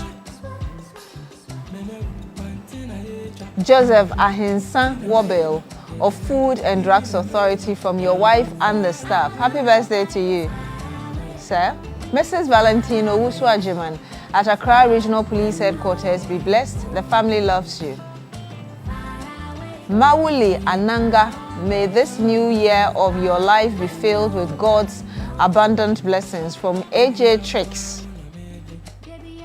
Seth, God bless you abundantly. From Fafa TV3. Happy birthday to you, Seth. Janet Mamle and Mote, branch manager of Manya Krobo Community Bank. Happy birthday to you, ma'am. Atukwamena Asan, God bless your new age. From boy Mami S. Blankson and the entire family. At a point, I thought it was Atukwamena. That's it. Eliezer Mawusi and Namo, God bless your new age.